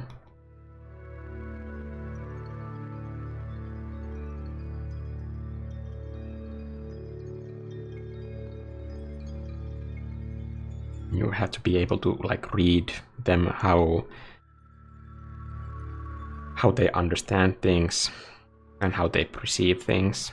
So that's why I do like it when I can at least see the people that I'm giving feedback to. Sometimes I've given feedback to like portfolios online in like Zoom calls. Those are like kind of like freelance clients when somebody asks for this sort of a feedback session. But I prepare for it beforehand, so I know what to say, but I also need to see them when we are having this conversation to be helpful. Also, there are two reasons why I never, when people like DM me and say that, can you give feedback on my work? I never do that because I don't work for free.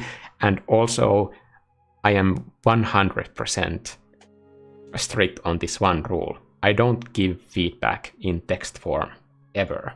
Like, I need to see your face, or at least you need to hear my voice when I give that feedback. So not only do I not do free work, but I don't do text form feedback ever, and I don't believe in it. Like, not just in cases where in cases where I am asked to do it, but I don't believe in text-based feedback in any creative work.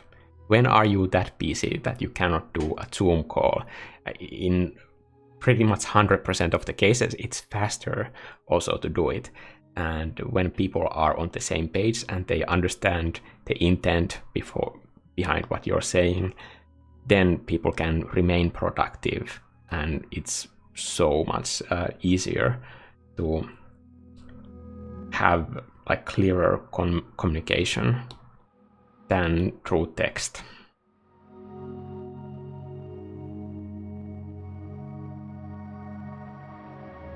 And I know that like most of the industry doesn't agree with this. People will still do new startups and they will still communicate with their artists on Slack and write comments on Slack, and everybody is commenting on the same things, and somebody is doing art direction through Slack. But I'm old enough to be confident in saying that I think that is like 100% BS, and I won't be part of it, even if you pay me.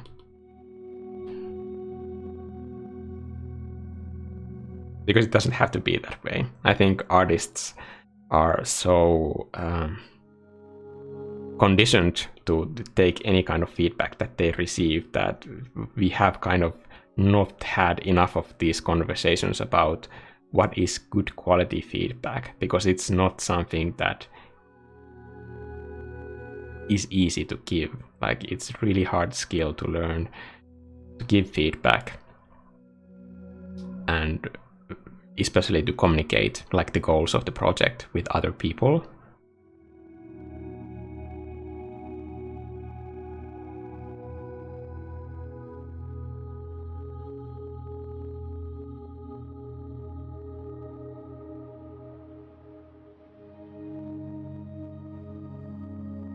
I think a lot of like young people can easily just assume that like I'm not good enough of an artist yet, so that's why this feedback feels so hard to me. Like, we never question that, was it given in an effective way, or could there be something that could be improved?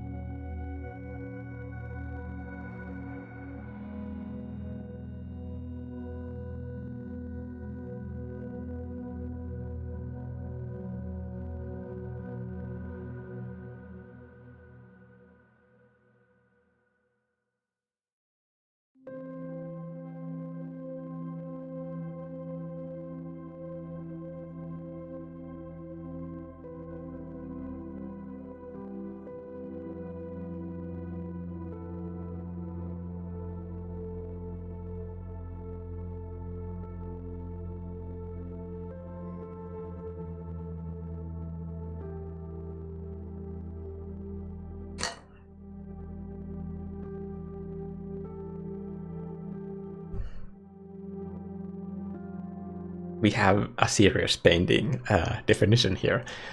For me, serious painting is when I can do the whole composition on my own and I love it. So basically for you, serious painting is when you are doing paintings that you like. This is interesting. I'm not a professional, so this seems extremely difficult. I am comfortable only with studies right now. I think a lot of people would think that you are a serious painter even if you don't like your own paintings. I highly recommend that you get to a place where you like your own paintings, even your old pieces, because you wouldn't come up with those ideas now. You only came up with those ideas because of that situation in your life that was happening back then that gave you those ideas. So I recommend that you find a way to be appreciative of even the works that you have kind of outgrown when it comes to your technical skills. But ideas don't age.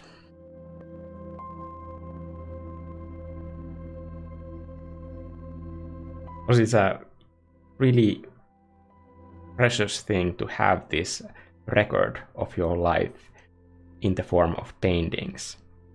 Usually when you have paintings from some time period of your life, those paintings can make you remember what was happening in your life much better than photos or videos. Because it's impossible to hide how you're feeling about what was happening in your life during that time.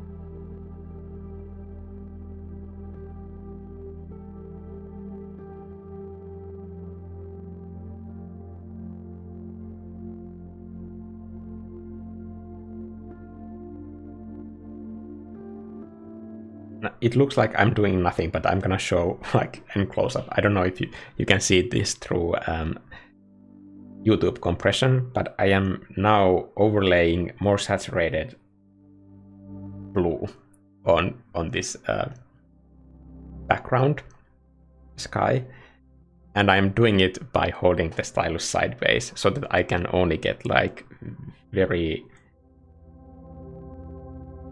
faint hints of the texture of the grain of this brush, and that will make the blue of the sky more vibrant. Not necessarily in a like an Instagram post, but if I do a print of this, then you can really appreciate the textures if you have these sort of like layers in your painting. So I recommend trying this for yourself. Pretty much any brush that is easy to use for textures, you can use this same technique. And you can really see it here, like those brighter areas that are just peeking through the sky. Somebody was asking about how to blend without Blender. This is one way to blend without blending. You just have brush strokes that are kind of fading into each other. And as you can see, I'm using 100% opacity here. So it's just the lightness of the brush strokes that is causing these colors to blend together.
For me, Frank Johnson is saying, for me it's painting.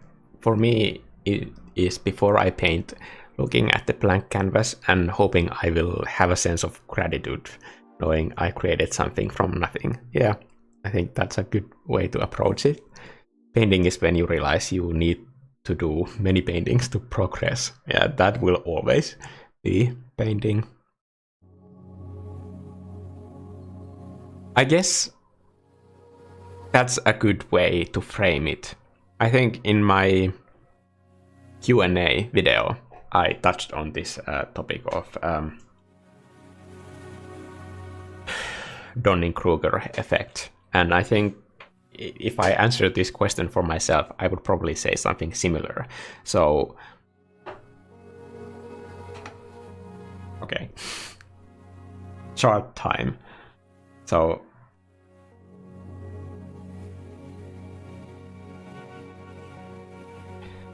here is your perceived skill level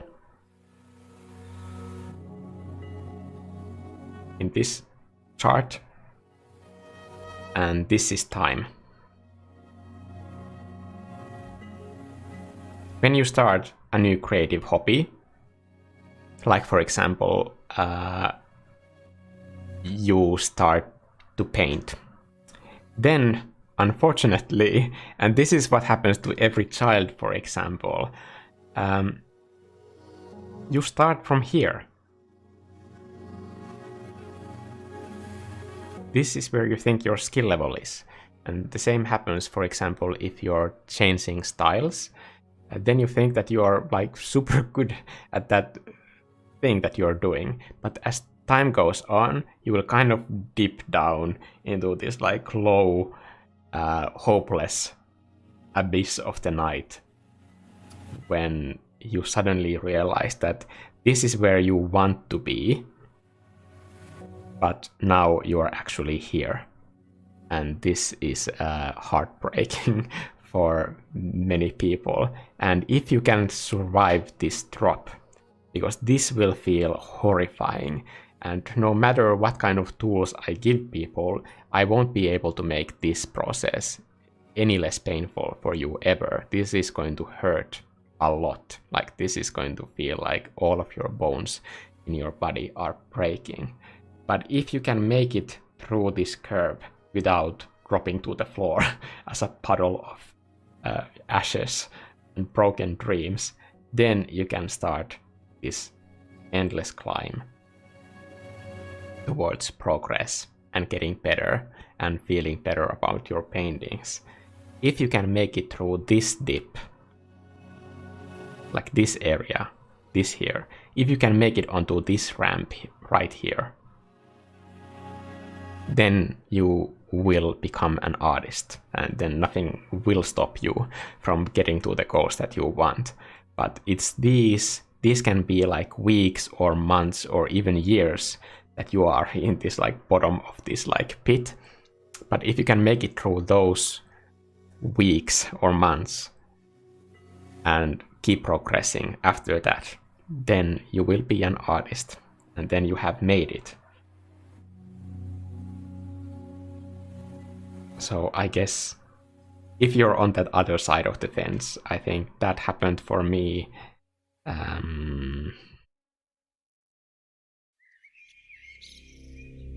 in school at one point, because I went to this school that is meant for artists, so everybody there was great at drawing.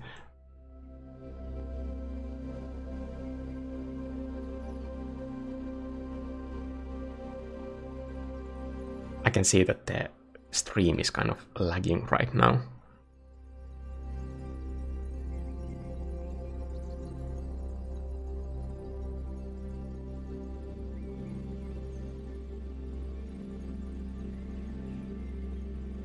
Does it work?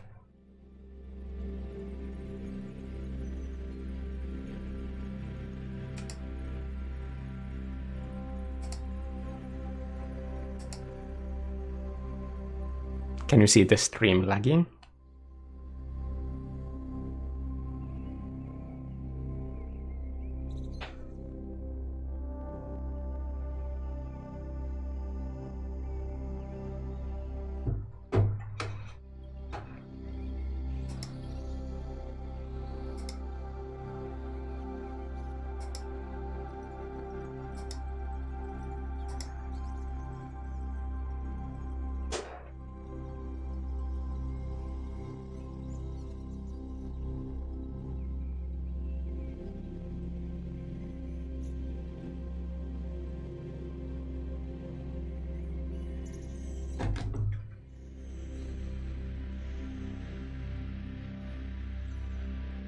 I'm gonna open the stream health bar and see how it's going.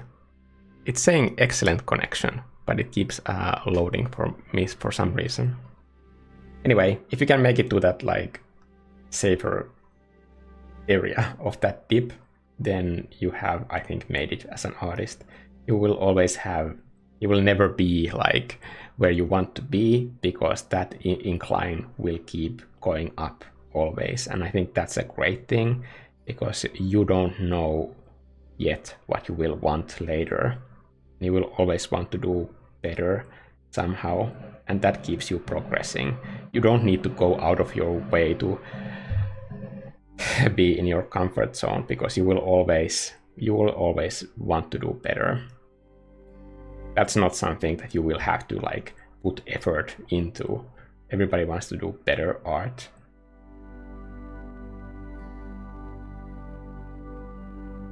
But you can do that learning with things that you are interested in. Like, for example, for me, I am blind to cars. I don't see different car brands. I can tell them apart.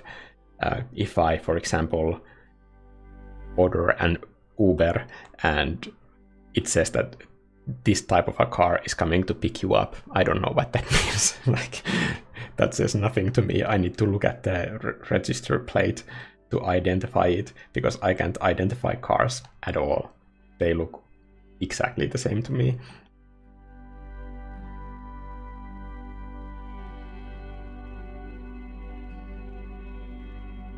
I know that there was some kind of a point that I had with this, but I got lost in this like car analysis, and now I don't know where I was going.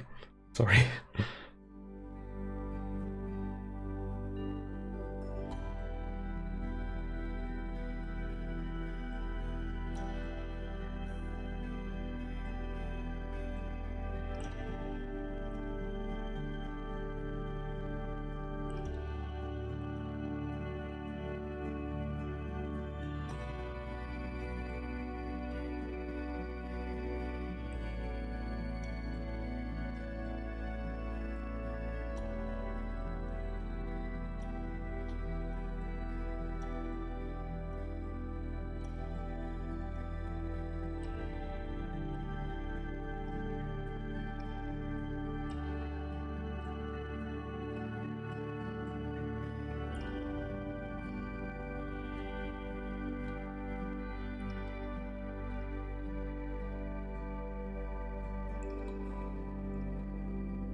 Frank is saying, I need to learn not to work for free. Yeah, that's a good goal to work towards. Also, you could just stop doing it right now.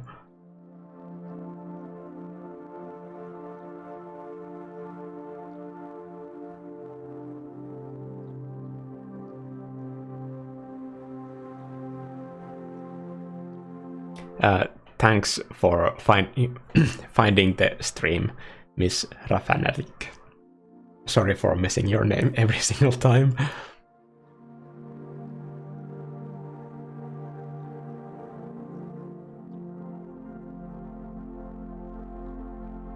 I think stopping to work for free, that is easy enough. You just don't do it.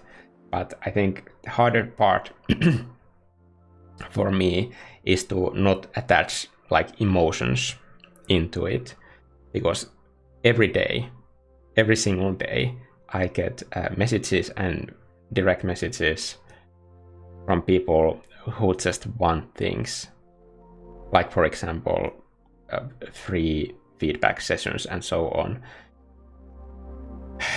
It's not difficult for me to say no, but it's difficult for me not to feel bad about it. But at the same time, if you think about it in a logical way, I can't be feeling bad every single day when somebody asks me to dedicate my time, put my work that I am doing for everybody else on hold, and just focus on that one person and help them for free. Like, it's really hard for me not to feel bad about it, but at the same time, I know, like, in this sort of like reasonable version of me knows that if I would do that every time, I would not be able to help more people because of that way of working. Also, I would be broke and wouldn't be able to do any YouTube at all, or any of my own art, because like doing YouTube also means not just making videos, but it also means that I'm able to make my own paintings.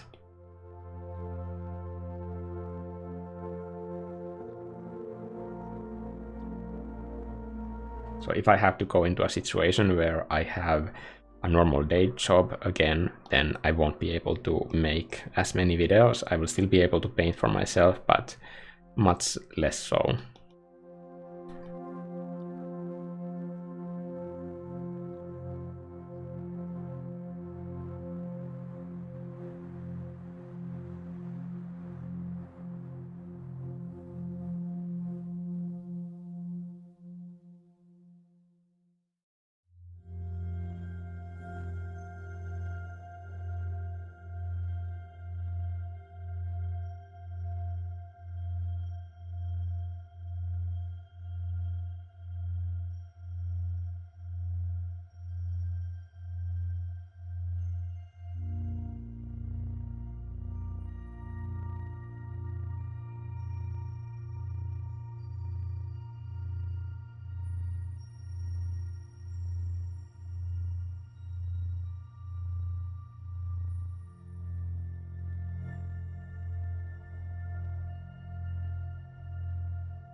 I think to do the next part, I'm gonna need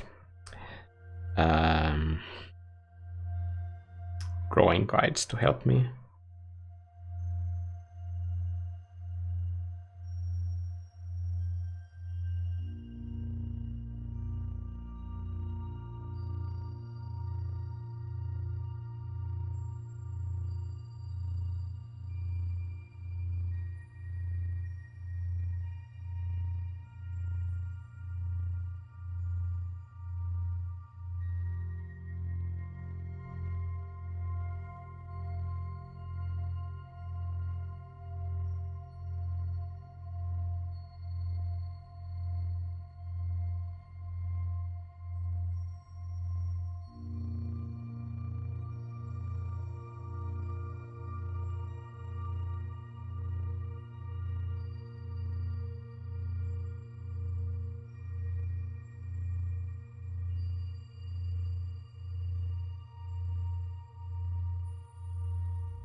this is the kind of detailed stuff that is probably better to do after the live stream, but I just want to do like few pulls to show how I make them.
And then I'm gonna do a new layer that is a clipping mask, and then just pick one of these saturated colors from here and then light them up.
heilukosta.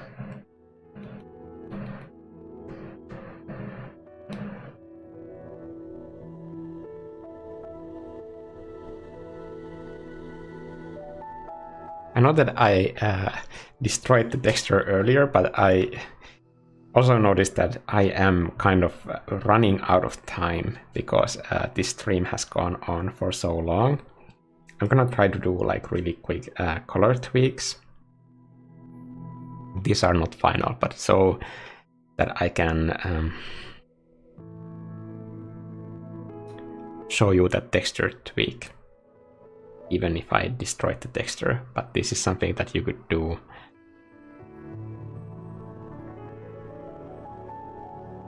to use paper texture in your paintings like these.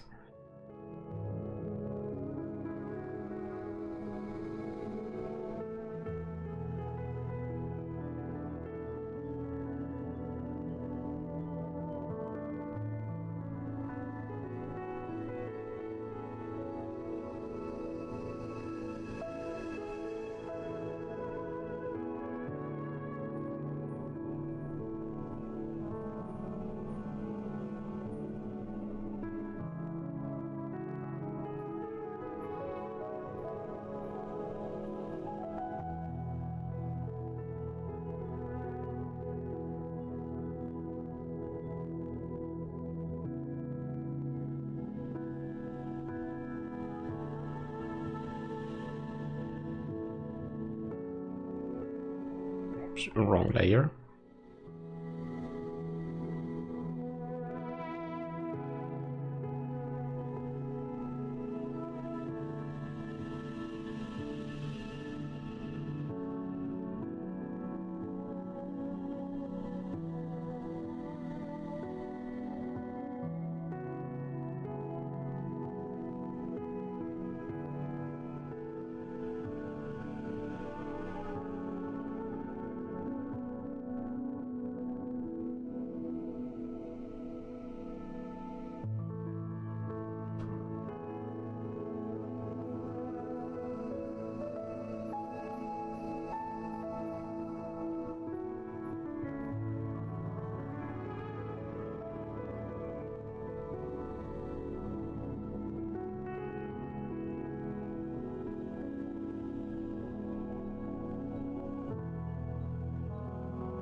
I will post the finished piece on my Instagram page as usual.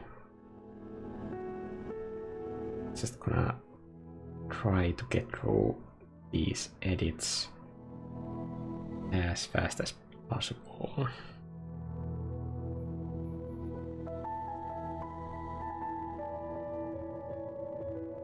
Okay, so first I'm gonna copy canvas. And then paste it.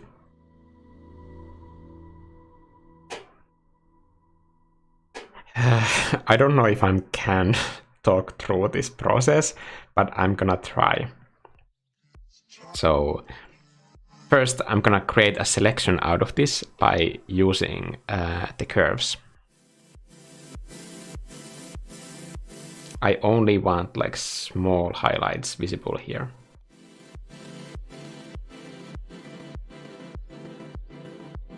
I'm gonna take out the colors so that I can see how it will look as a selection. And then back to curves.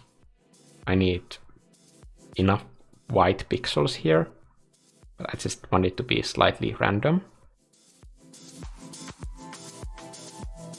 Okay, that looks okay. So now I am hitting copy on this layer. And then on this layer, I'm going to make a mask. And on this layer mask, I'm pasting this black and white as a selection. So if I use this layer mask now as a selection, you really don't see anything because the pixels are so small. But let's save this for now. I'm gonna merge these two together to make that selection. And now when I go into warp with this layer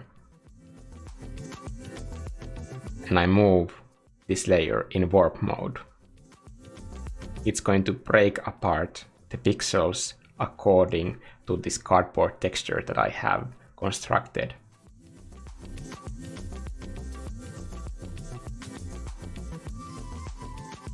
The only thing that you need to remember here is that you don't want these edges to be visible, so rather expand out rather than inward. Also, you don't have to have everything visible because you can use a layer mask on this.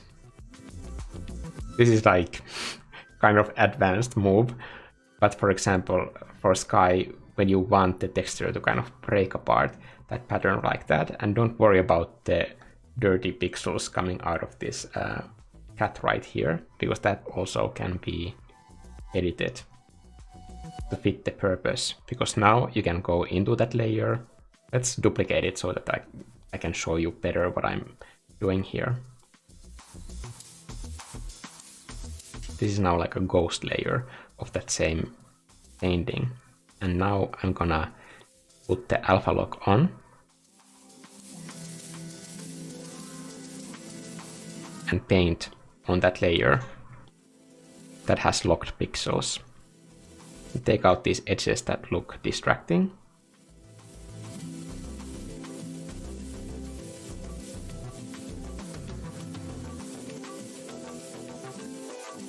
I can use some blue on these pixels right here because it's gonna look like atmospheric fog in this painting.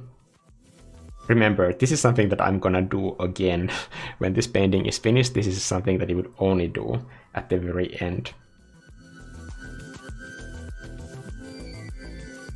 And only pull out those areas that you want visible. So a completely black layer mask on this thing, and then paint into visibility the areas that you actually want to highlight like this.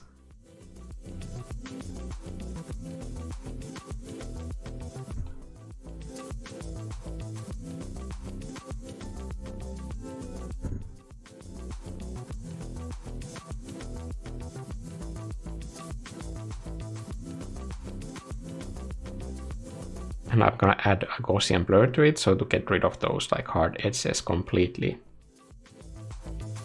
but still maintain that texture. And now, if I feel like it, I can also use this, by the way, as a way to kind of enhance the reflection on this water, and just paint it on top of absolutely everything, and then paint it into visibility with a mask. So a black mask on top of this. And now with the white brush, with the same textured brush, if I want to break apart this cloud, I can do this.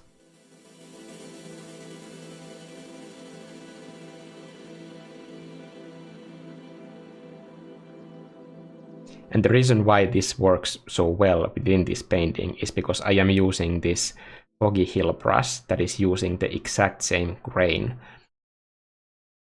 as, like, this cardboard texture is the same texture that I am using as a grain in this Foggy Hill-brush.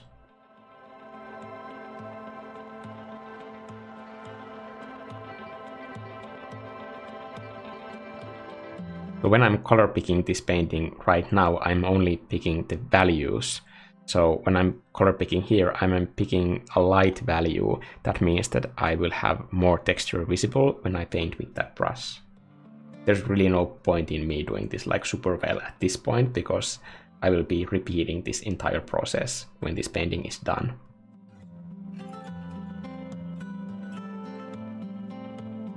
And if I want to have those highlight elements visible here, I can just paint with light values on the water to get those sparkles of water by using the paper texture.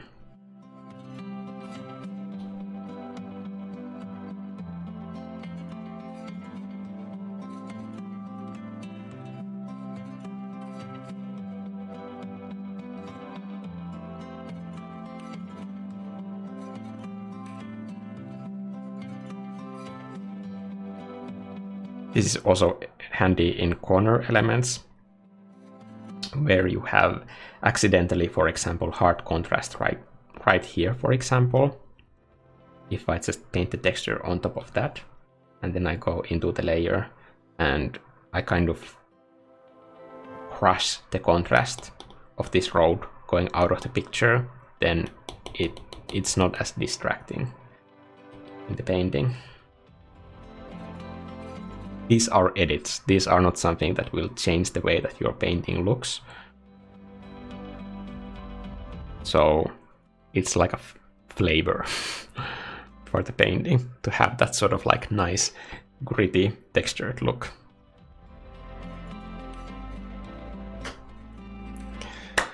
Okay, I think we are at the end of this live stream. I think I still have a long way to go with this one, but I think I got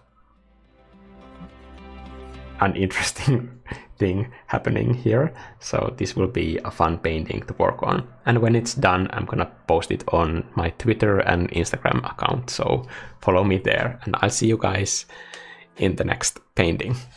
And thank you everybody for showing up to this live stream. It's always more fun for me to paint with you guys. Okay, bye.